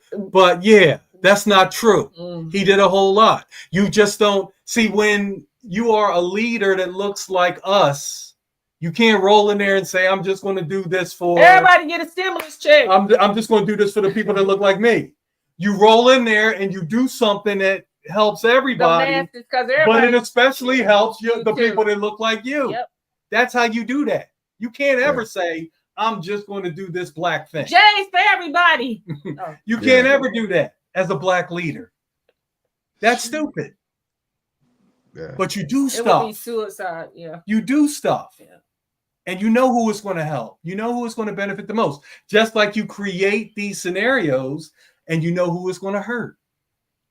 Right? Right? You create these executive orders knowing full well who is going to hurt. You use an antiquated law to kick Yes, people out. 1700s. You got tariffs. When America used tariffs in the early 1900s, that's when we had the best. Are you serious? Golly. I tell people all the time, if you got to go into another century or into another decade to make your argument, you have a bad argument. Yeah, it's not a valid point. Well, hold on. You know, Here we go. In the court of law, that's what they look. Roe v. Wade is as old as you. I mean, come on, you have to go back on those cases. So I don't necessarily agree with that all the time. Well, no, law. not to make your argument. Yeah. I'm going to make this change because back when I was in the day when we had a horse and buggy, that's how things. No, Oh, okay. That's what I'm talking about. Hey. Well, at my last job, we used to do this. You ain't there yet. That's It's funny you talk about these tariffs. Yeah. I saw on one of my internet links. Somebody has remained quiet until after they have their shareholders meeting in April, I think. And now they want to talk to Al Sharpton. No. This person is Pepsi? this is the number one investor in American history, and he's not saying anything right now until after he talks to his shareholders. Oh, so Buffett? Warren Buffett is remaining quiet about these tariffs. Oh. So let's see what he has to say after he has his shareholders meeting here. Well, I heard today that they're thinking about de-escalating the trade war with China because you know what, and this is once again this comes down to leadership. Oh boy. Okay. You got to know your adversary. Yeah. These ain't no punks. Right. These look like they saying we've been around for 5,000 years. Right. Y'all pushing 250. Right. Y'all need to have a seat. Well, here's the funny thing. This is where it gets catchy. Here's where it's not just about money. It is about race. If Donald Trump claims that he's a white man from heaven, What? Hold on, just hear me out on this. Okay. If you claim that you're a white man from heaven to come back and save America and make America great again, if that's your racial superiority complex, then you bet not back down to no foreigner. You bet not, because you told white America, you told Black America, you told all of America that you are #1 in the world. I don't want to see you backing down now. I want to see you uphold your racial supremacy ideas. Don't you, foreigner, especially from the Far East? I don't want to hear that. I'm just saying, if you tell me you're racially superior to me, then you ain't backing down to no foreigner across that ocean. And they are. And they are. I told you that we wouldn't be able to win a tariff war with China. That's what I was saying last time. It's an impossible feat. No, because if you back down from China, then you're basically telling me that you're not as racially superior as you claim to be, and then you're telling me that the dollar that I believe in, that's fiat money that has no value but only in the eyes of perception, then you're telling me that your dollar is no longer #1. You can't back down from China. It's too late. He's already started the back down. Yeah, he's backing down. Yeah, he's backing down. Then what it's already started. This is a controversial, but where have Say that again, Richard. I said, if he backs down from China, then you can't act like you're the #1 white man on earth. You're letting down all the other white people who believe in that racial stuff. Well, so, I disagree. I disagree, and the reason why I disagree is because you're counting value in this, actual value, right? Monetary value, intrinsic value, moral value, so on and so forth. But you actually said something that is the actual truth of the whole situation. It is an act. Yeah. It's all an act. We are watching the biggest doggone stage play of reality show. Dog and pony show. The Apprentice. Yeah, it's The Apprentice on You're steroids. fired. Yeah, that's what we're watching. That's what we're experiencing, and that's what we're being forced to live through also. But what I'm saying is this: if you came down on the elevator in 2015, acting like you're the savior, that you're the quote, the greatest thing America has seen since, I don't know, Abraham Lincoln, and you're counting on your whiteness to carry us through, then you cannot allow someone from the Far East, a minority, to beat you. Because what you're saying is, if you allow China to beat you as the #1 white man in America, then you're telling me that the white man's power in America has been diminished. But when you look down upon me racially, I can stand up and say, I know who I am as a black man, but your prejudice is so strong that I have to kind of respect it because you believe in it so much, because you got the rest of the world believing in it. So if you back down now to China, a minority, then where is your racial pride at, Mr. I'll tell you where it went. It went out the window when they began to realize Nebraska is going to be bankrupt in the next few months. When they stopped USAID and they began to lose hundreds of millions of dollars, right? When they began to have their farmers lose land, and the government began to and the government isn't going to even be able to step in to fix that situation because they're depleted. So they're depleted. And once China said that they are strategically hitting all the red states, all of that went out the window. Wait a minute. All of it went out the window. Hold on a second. See, this is where the argument goes back to the economics. If your money is not backed by gold, it's just flat money, then it's always in the perception. So go print up some more money and send it to the red states. Oh, hold on, give me a second. My man said y'all putting on for the older folk. I'm just saying. Real fast. Anyway, no, it's like talking about China being a minor. That is the largest majority minority. Yeah, they got 1.3 billion. Yeah. 1.3 billion and climbing. Yeah. And look, because they had the little girls. They come get a couple of them. Y'all can adopt these because we trying to fill the country with boys. So y'all come on. They got people to spare. I tell you what. Check this out. If he backs down from China, he'll wish he had never backed down. Number one. Number two, when he's asking Americans to have more children, I kind of laughed because I said, talking about us though. He wasn't talking to nobody No. of color. They need more white children so they can keep the majority. Yeah, they That's, went that's back what they, to that's what they're looking at. yeah, They're they looking went once back. again, Richard. They're looking at the crossover, Yeah. which is coming, I think, in the 2050s. Yeah. The crossover where they will no longer be the majority in the United States. Because Well, he has, but you don't have to. deported everybody else that's doing the work. But listen, you don't have to be the majority because last time I checked, I don't ever see the faces of the American money, the dollar bill, $10 bill, $20 bill, $100 bill. Those faces are not going to be black faces or Latino faces or Asian faces. So as long as your face is on the dollar, you still run the country. It's still your country. Now, if you put President Obama's face on there and start changing it up, wait a minute. Then maybe we on 100. Hey, give me 5 of them Obamas. Woo! Give me a stack of Obamas. We can't even get Tubman, Harriet Tubman on the 20. Yeah, I'm like, you know what? And I knew when they were talking about doing that, along with slave reparations, I kept saying, if y'all keep pushing this, you're going to get a pushback like something you ain't never seen before. And so the pushback is here. It's been here, started in 2016. And I'm not saying that I agree with everything that President Trump does or everything he says is right. Some things he does, I agree with. Other things I disagree with. What do you agree with that he says? You got to fix the border. You got to fix the border. You got to do that. That's a talking point. No. That's a feckless talking point that comes up every 4 years. I'm pro-labor, so no, ain't no talking point. Right, but he had kids. Didn't he have kids in cages? Mm-hmm. Didn't he have kids in cages? First term? Didn't he have kids in cages? Aluminum foil blankets.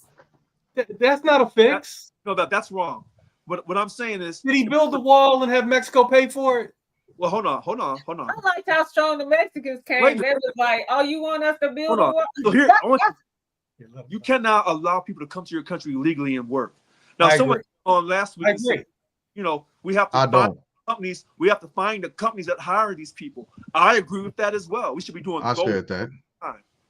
We should be doing both. So I'm not trying to agree. If illegal is in the statement, I don't agree with anything illegal. Yeah. Right. But so in other words, we don't want to scapegoat minorities who come to the country because they're being told to come here anyway. But we also want to find the companies that are hiring these people. So it kind of goes both ways. Okay. Okay. Go ahead. No, because some of the companies that are hiring these people are the companies that are saying, let's find the companies to hire these people. Correct. Yeah, and some of the companies hiring these people are also saying, get these illegals out of here. But not my house. But not my illegals. Not my house. Not my this business. Is disrupting nannies. Not my construction business. Nannies not and my all this stuff. Excuse me, it's you. Their staffs are depleted. There are no perfect presidents. Because I see, if you go on Facebook, you'll see people clowning the Democrats. You see people clowning the Republicans. They want us divided politically. Of course, we've been racially divided from the time we started this great country. So, we're all divided. We can't, look, the financial people, most people in America will never be financially disciplined. And if you're a minority, you're going to be even worse off because we've been conditioned to go out and get what we need right away. We're not conditioned. In fact, even when I was in college, they talked about investing because they said you invest so you can beat the rate of inflation. But I was taught as a poor person by colored folks that you save money first. And then the only thing that they would do is the life insurance. They didn't do no investing in Wall Street. Yeah. So y'all were talking about, that was complicated. It was complicated. But here's the catch to that. The colored folks were not wrong because when you were saying the only reason you lose if you try to sell right now, you hold on to your portfolio and let the market come back.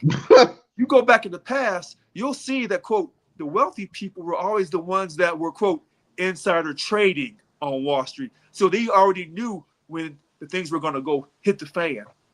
I believe a big misconception is that we think that rich people have their money in order and are disciplined. But when you go back in recent history, you will see that those buyouts prove differently. So don't sit up here and tell me what I'm doing and not doing the right way when you're in the same situation, but worse, because your debt is way bigger than mine. But then you use my tax dollars for the buyout. So it's like I don't pay my debts. I just make more money or take more money from people that have less than me. Correct. That's a huge misconception to think that just because somebody has money, that their ducks are in a row, that they're financially stable. Right. And so this is why I push back on the undocumented workers a little bit, because the reason why Elon Musk cuss. No, I'm just saying, like, not even in this conversation, but right. Yeah, the reason why he started going after Social Security was because of the billions of dollars that undocumented immigrants actually add to that. And that fund is not parceled out to anybody or any other thing. It's a thing within itself that's paying Americans. And he wanted to tap into it and privatize it so he could get that. He's already got billions of dollars in contracts, but he can't get that actual money. And that's a portion of government money that billions of dollars have been poured into by undocumented workers. And if they're gone, that fund's not replenished as fast or as frequently as everything else could be. And so it gets depleted. And now Americans, right, who are coming up that should have this money will no longer have it offered. It becomes a thing of the past. And again, that's correct. But as long as your money is not backed by gold or silver or anything, as long as it's printed up off of perception, you can print up as much as you want to. And that's why when they want to put billions upon billions into the military defense of America, they don't think nothing about it. But if you ask them to put billions upon to make sure we had universal health care to take care of people's health in the number one country. No, that's too much. That costs too much. No, yeah. And look, to even back up the veterans, put up some money to help them to keep their homes and their families while their husbands and wives are putting their lives on the line, and they come back to nothing still. If you probably didn't have so many minorities in the military, maybe they would change their opinion. Well, which is one of the reasons why a lot of the laws that are coming out from SecDef are being changed. For instance, the law targeting beards, the law targeting being able to have one or not. The Army recently changed the test. It was the ACFT last week. This week it's AFT, right? So there are sweeping changes that are happening to purposely disenfranchise us. Look at it happened in January. The event where a lot of Black officers were recruited from top colleges that has been seriously just cut off, right? So there is a disenfranchisement type of movement that's happening. Tuskegee Airmen is no longer taught in Air Force Academy. And remember what I said last summer? I said when Black folks were talking years ago about the slave reparations, I said, I don't want it because I know the pushback. When they were talking about all the slave reparations and all that, I said, no, don't do this. I want it. I want it, but I even got a name for a mule. I don't want fiat currency as my actual reparations. I don't want that because they control that. And that's the part that I agree with you on as far as the value of fiat currency is concerned. I can agree with you on that. But I want precious stones, precious minerals. I want silver, gold, and land. So that's what I want. When you put a Black man I don't care if he is half white. When you put a Black man in the White House, not one term for luck, but 2 straight terms, you put Black people on TV and all these great shows and commercials. I said to myself, well, wait a minute. How many Black folks we got in this country? Because every time I turn around, I see a Black face. And I said, I'm not even white. And I'm looking at this saying, I wonder what's going on. I said, there's too many Black people doing too much stuff at one time. I said, this ain't the country I was born in. What's going on? It's just about time as far as even like the regular commercials and stuff. It happened even before. I saw an influx of the change before Obama got in office. But I was like, wow. And I'm proud of that. And that's just the way. And look, another thing I've noticed is a lot of interracial couples in these Cheerio commercials and stuff. Hold on. And I'm mad at it at all because it is a reality, you know, Wait a and I'm just All- like, people need to get up off of it. Hold on. All the black men from years ago that would, you know, date white women, marry white women. I said it's just a matter of time before sisters get fed up. And when she gets fed up, I ain't talking about no overweight, ugly sister. I'm talking about them beautiful ones.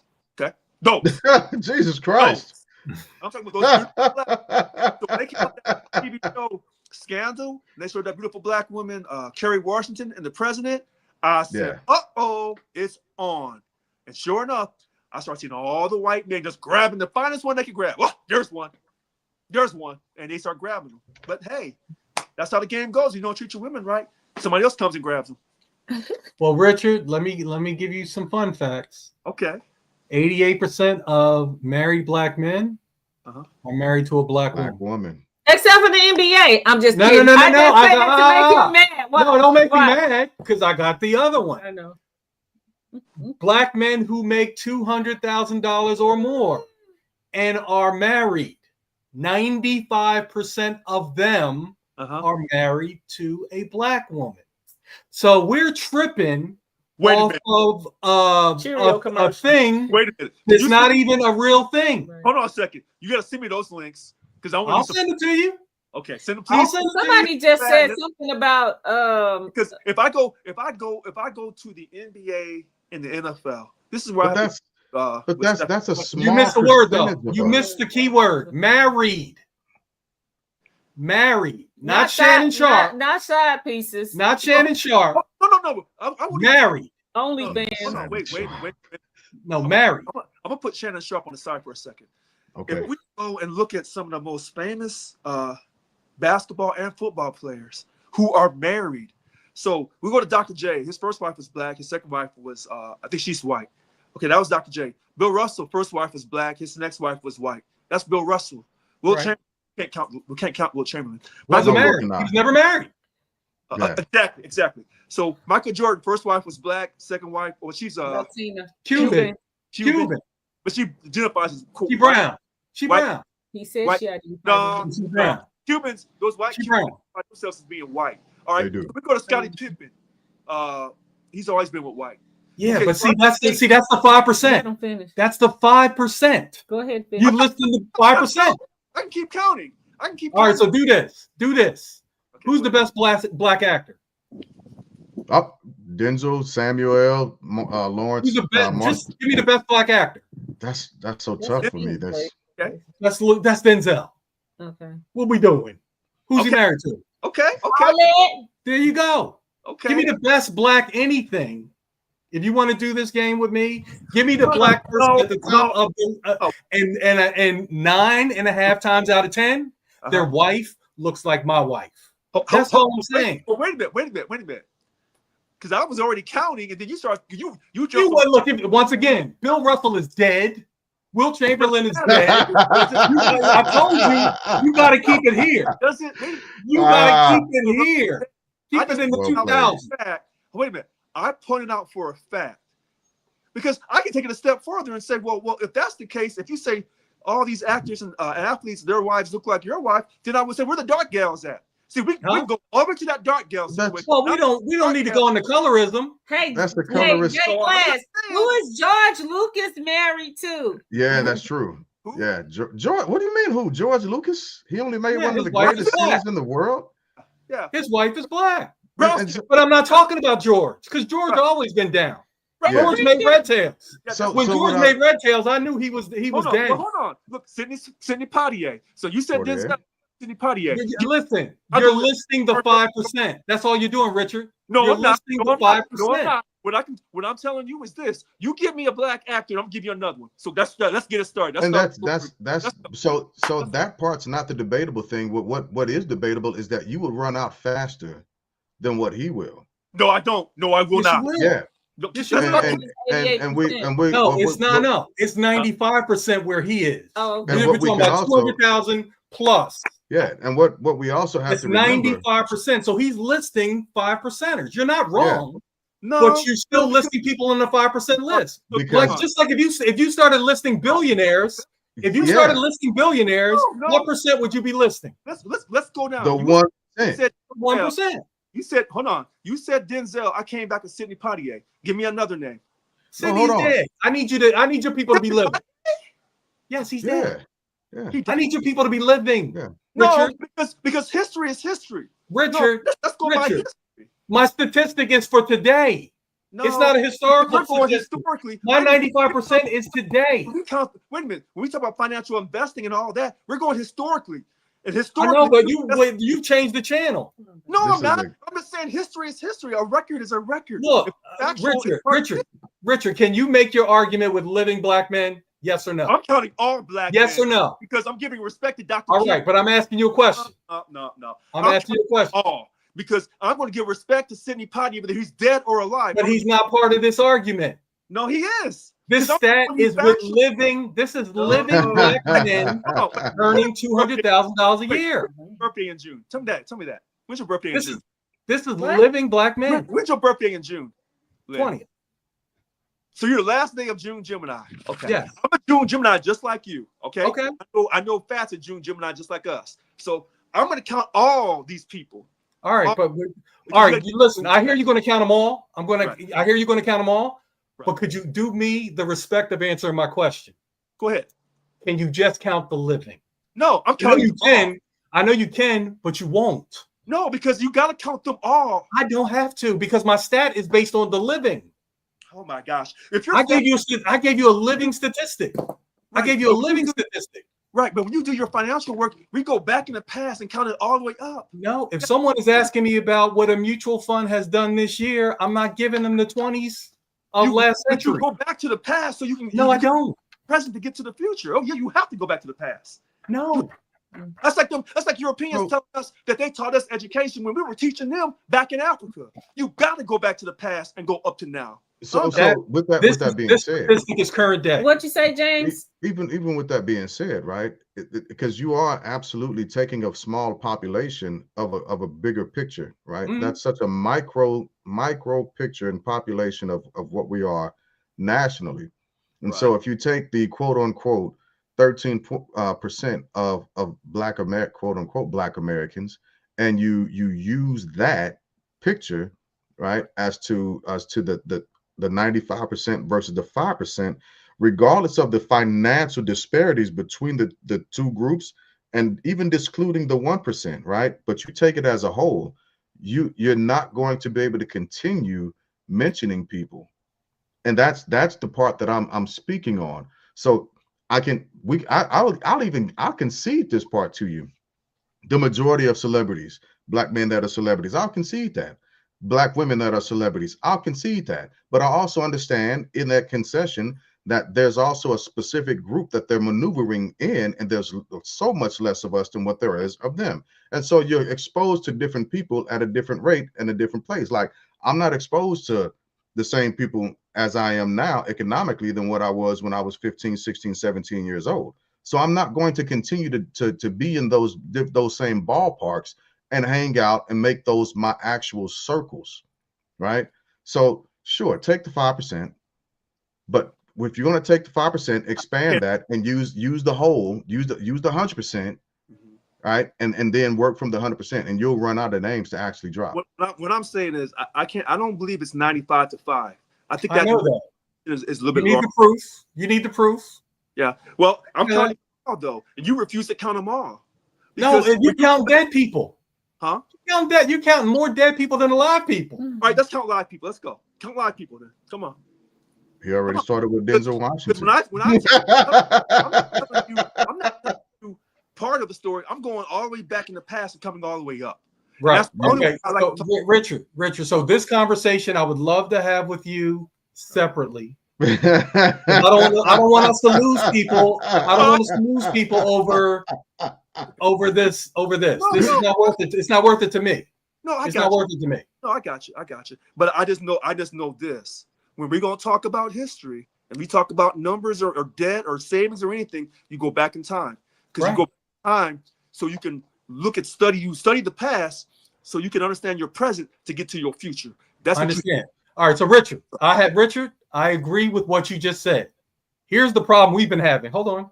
You have not agreed with me. What I've said is that I gave you a today living statistic. Today, 2025. That is the statistic today. That's all I'm saying. Okay. So if you're doing history and I'm doing today, we're never going to marry up. So we're wasting our time.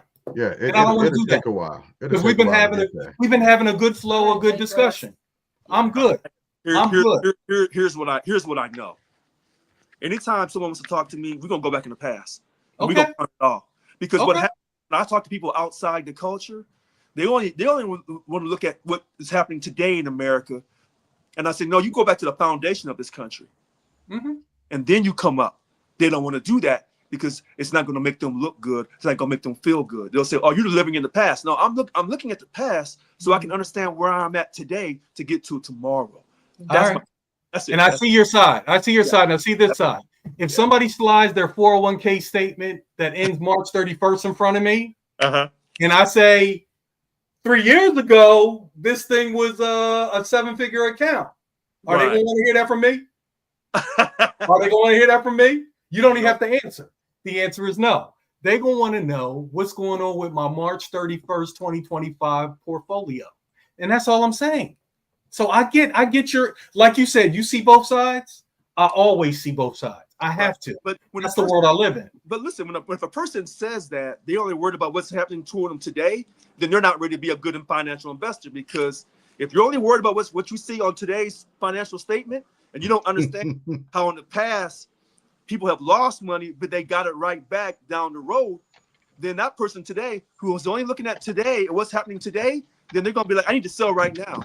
Then you have to say, hey, look, this is happening in the past. What I'm saying, what the scenario I'm giving you is their question is about today. So when I ask me a today question, they want a today answer.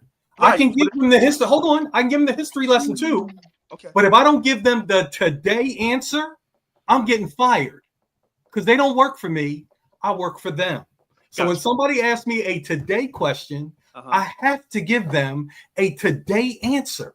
That's all I'm saying. And that's what I wanted from you. I wanted a today answer, and you giving me people you don't even know is dead. That's all. But what I'm telling you is I'm counting the R. I don't go by today. Because if I live by today, I don't have hope for tomorrow. I have to go back to the past. So I have hope for today to get to tomorrow. That's my mindset. All right. So Richard, if I were to ask you, Richard, how are you feeling today? You would give me the ancestral answer, or you give me the today answer? Depending on how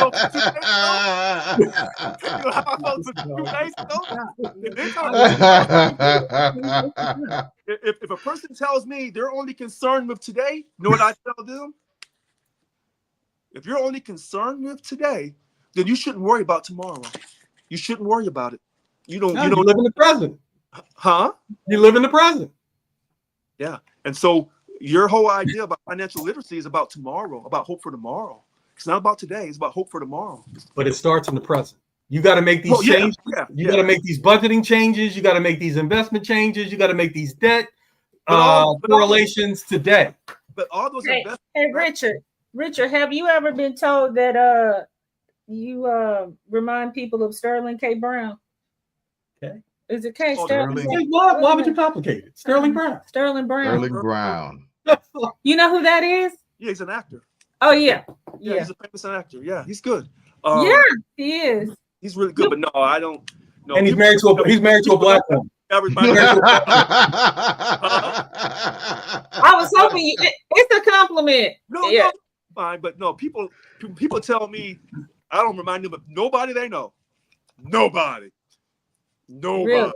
But listen, if you're not passionate about what you believe in and how you feel about life, then what you're living for? Right.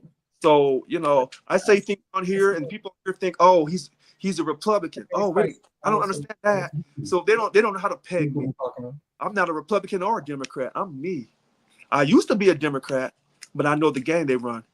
And I know that game that they run is the same game the Republican Party runs. So no, you can't catch me on the plantation on either one of those parties. No, So what was the name of that movie where we were watching with the plantation, and antebellum or whatever was that?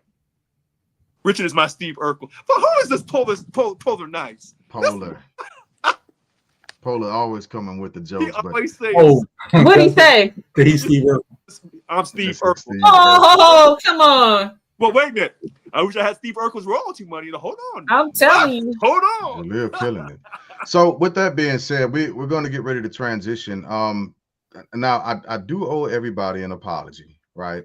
I was trying to get stuff together, and I put us 2 hours ahead of where I actually wanted us to be. Yeah, I wanted us to start at 8 tonight. We started at 6. Mm-hmm. Yeah, so that's 3 o'clock your time. And I wanted it to be roughly 5 o'clock your time, and so he's Richard's Pacific Standard Time. Y'all are Central, and I'm Eastern. And Where so, are you, Richard? Richard, you in LA? No, I'm in Sacramento. Oh, okay. Sacktown. Yeah. Okay. And for the record, Mr. Glass, I'm in court and I'm being sued. They put a lien on my home. So for court purposes, I have no money. I have an outrageous amount of debt. And so for legal purposes, I want everyone to know that I have no money. I've never said that I had any money on this podcast. And I have a lien on my home. I'm fighting in court to clear that judgment off my home. And that is that. I have no money. so I put That the recording is disclaimer going up. to get subpoenaed. No, because I never know who's watching me. Oh, got you. So Yeah. I have to be consistent. And so when I say about illegal immigration and labor, and I'm fighting to get my presidency back, I am pro-labor. So what I say on my stuff will be the same way I say here. And if anyone says, well, Richard, you don't like white people, I say absolutely not true. I said I fight for everyone equally, even transgendered who are part of my union. I fight for everyone equally because when everyone gets paid money, we all get paid money within my union. And so since the majority of my union are, quote, European Americans, when they get paid, the rest of us get paid. Well, what I need you to do is when they get paid, you push them. When they get paid, you push them over to the Mederis Group. That way they can get some budgeting done and get locked in on some of these plans. You know what? The hardest thing that they're teaching, and they say they do this expertly, getting the American to be financially disciplined. No. But that's how you can win. How come we don't talk about ways to make money today as well? Keontae, you are more than welcome, and I'm glad you said that. So I'll put that back up for you, Rich. So let me say this and make sure that everybody knows and understands it. If you have a topic that you'd like to come on and talk about, and you want to co-host it, by all means, hit that email link in the ticker, right? Send me an email. That way we can talk about it. We'll get it scheduled. I'll have you on, and we'll go in talking about different ways of making money, be it passive income or finding one of those jobs that are diamonds in the rough that nobody really wants, but are paying $500,000 a year. Get it in black job. I'm just kidding.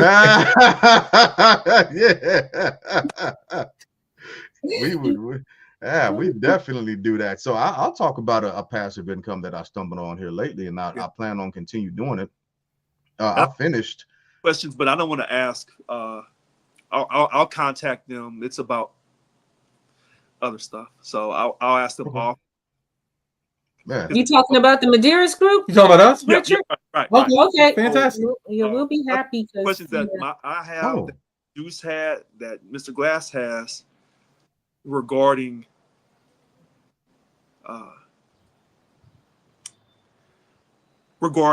money. Mm-hmm. So we're happy to help you. With that being said, let everybody know where they can find and contact you all at for the Mederis Group. Go ahead, babe. Okay. Online, it's well, actually, our email is info@themederisgroup.com. As you can see above my head, Mederis is spelled out. It's actually 3 little words. Me, dear, is not deer in the headlight, but dear because you're our dear clients, or you will be. So me, dear, is Mederis. It's info@themederisgroup.com on Facebook and Instagram. It is At the Mederis Group. at the Mederis Group. And if you want to do it the old-fashioned way, give us a call. We'd love to talk to you. 832-655-5635. 832-655-5635. I'll say it again. 832-655-5635. The Mederis Group. And we are here to help. And Richard, we'd love to talk to you because that's our goal, to help people. Sometimes I feel we are not attorneys at all, but we get in your business, if you will allow us, and we brainstorm, with you getting the outcome to help you. Yeah, we're solutions oriented. Yeah. And so that's what a lot of people benefit from our knowledge and our experience. Basically, we want to hear your problems, and we want to figure out different ways to come to you with solutions that you're comfortable with and are affordable for your budget. And again, we do have people in our back office or our team that are well versed on so many things, even legal issues too. So we would definitely be able to help in any way that we can.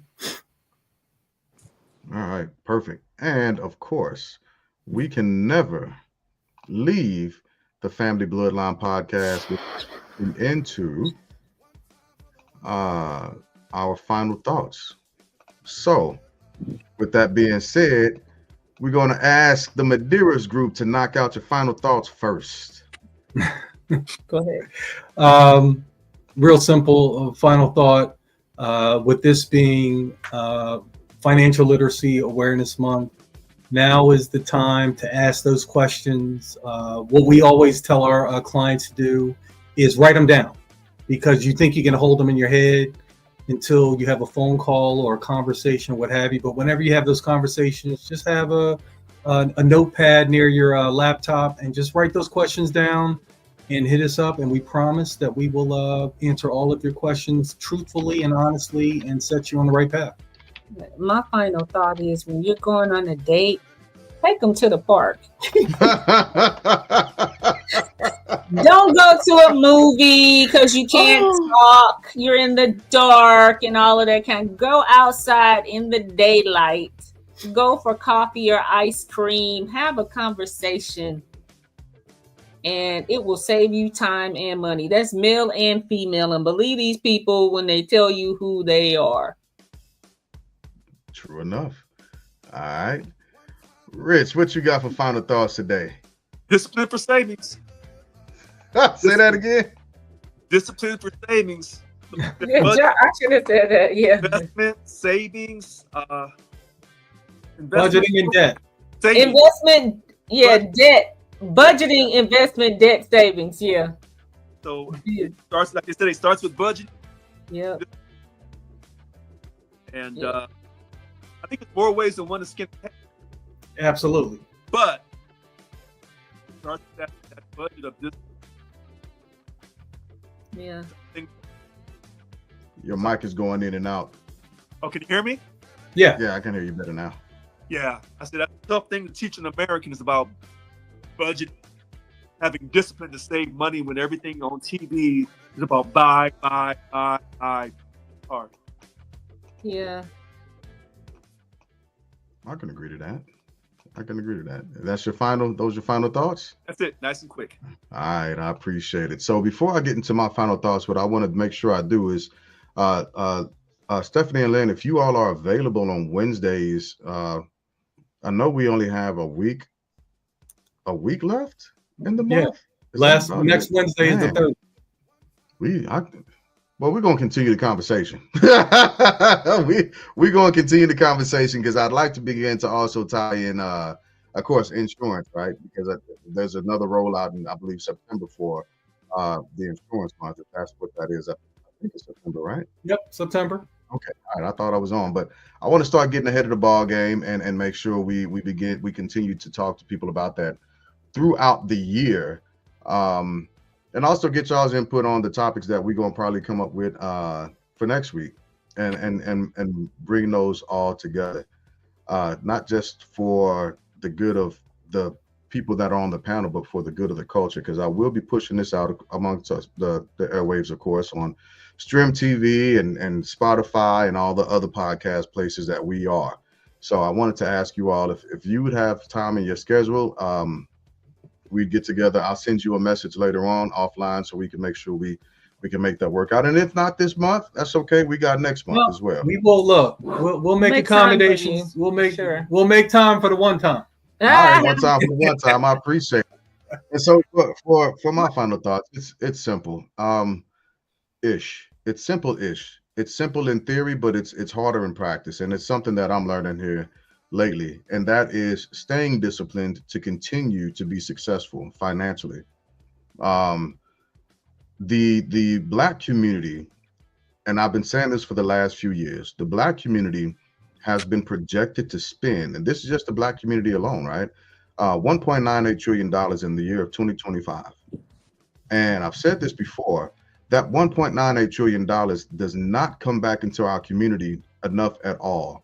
We are still seeing the GoFundMes for funerals. We're still seeing people doing catfish dinners for funerals.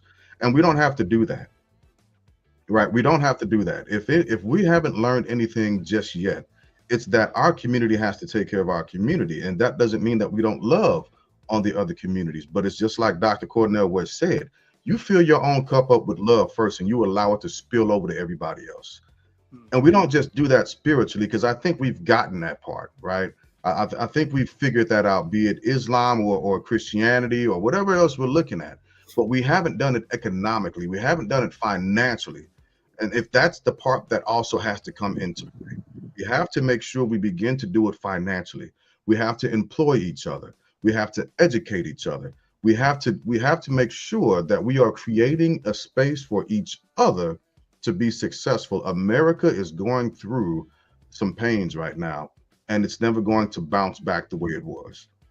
It's not. And if we don't take this time to learn from the history so that we can understand where we are presently and be better in the future, we will have missed something very important, and that is that could quite possibly cripple our culture financially for the next 250-300 years. And that's the unfortunate truth about it. So whenever we get a chance to discuss finances and be better as a culture, I always want to take the time out to do that. We have to, we must. It's of the utmost importance, especially understanding the dynamics of our society as a whole right now in America. And so with that, those are my final thoughts. I'll put us back like this. I like this better. I like this one better. So, panel, y'all got anything else? Nope. What's the next topic coming up? I'll send y'all a message and let you know. There's a lot happening in the world right now. A lot. Yes. From China to Shannon. Yeah, Shannon. Hey, let's go offline. Let's talk about Shannon Sharp. Let's talk. Okay, we can do that because we gotta skedaddle to another client meeting. Oh, okay. Sure. But Richard, yeah, it's been a pleasure talking to you. You got a great smile, by the way. Oh, well, thank you. You're And I want welcome. y'all. I got you. Okay. Yeah. Oh, great. He took notes. Oh, yeah. What is Franz Fritz? And is that your name? Oh, that's a whole nother story. Y'all got a client to get to, and y'all ain't gonna have time to get to the bottom of the story tonight. Right. Hey, yes. Thank you. Hey, this one was for you, Lynn. You a beast. My man was like, yeah, you killing it. You on top of it. That's a bad boy. Wait, show him your shirt. Show him. Look, Jake, look at this shirt. I got it made for him. Oh, I love that. I love that. Yeah. Okay. This shirt it's a story. I'll tell it to you one day. All right, so everybody come out, tell a friend to tell a friend to tell a friend to come out and support the podcast. We've been here for a while and we love doing it. With that being said, as always, I appreciate y'all for coming out.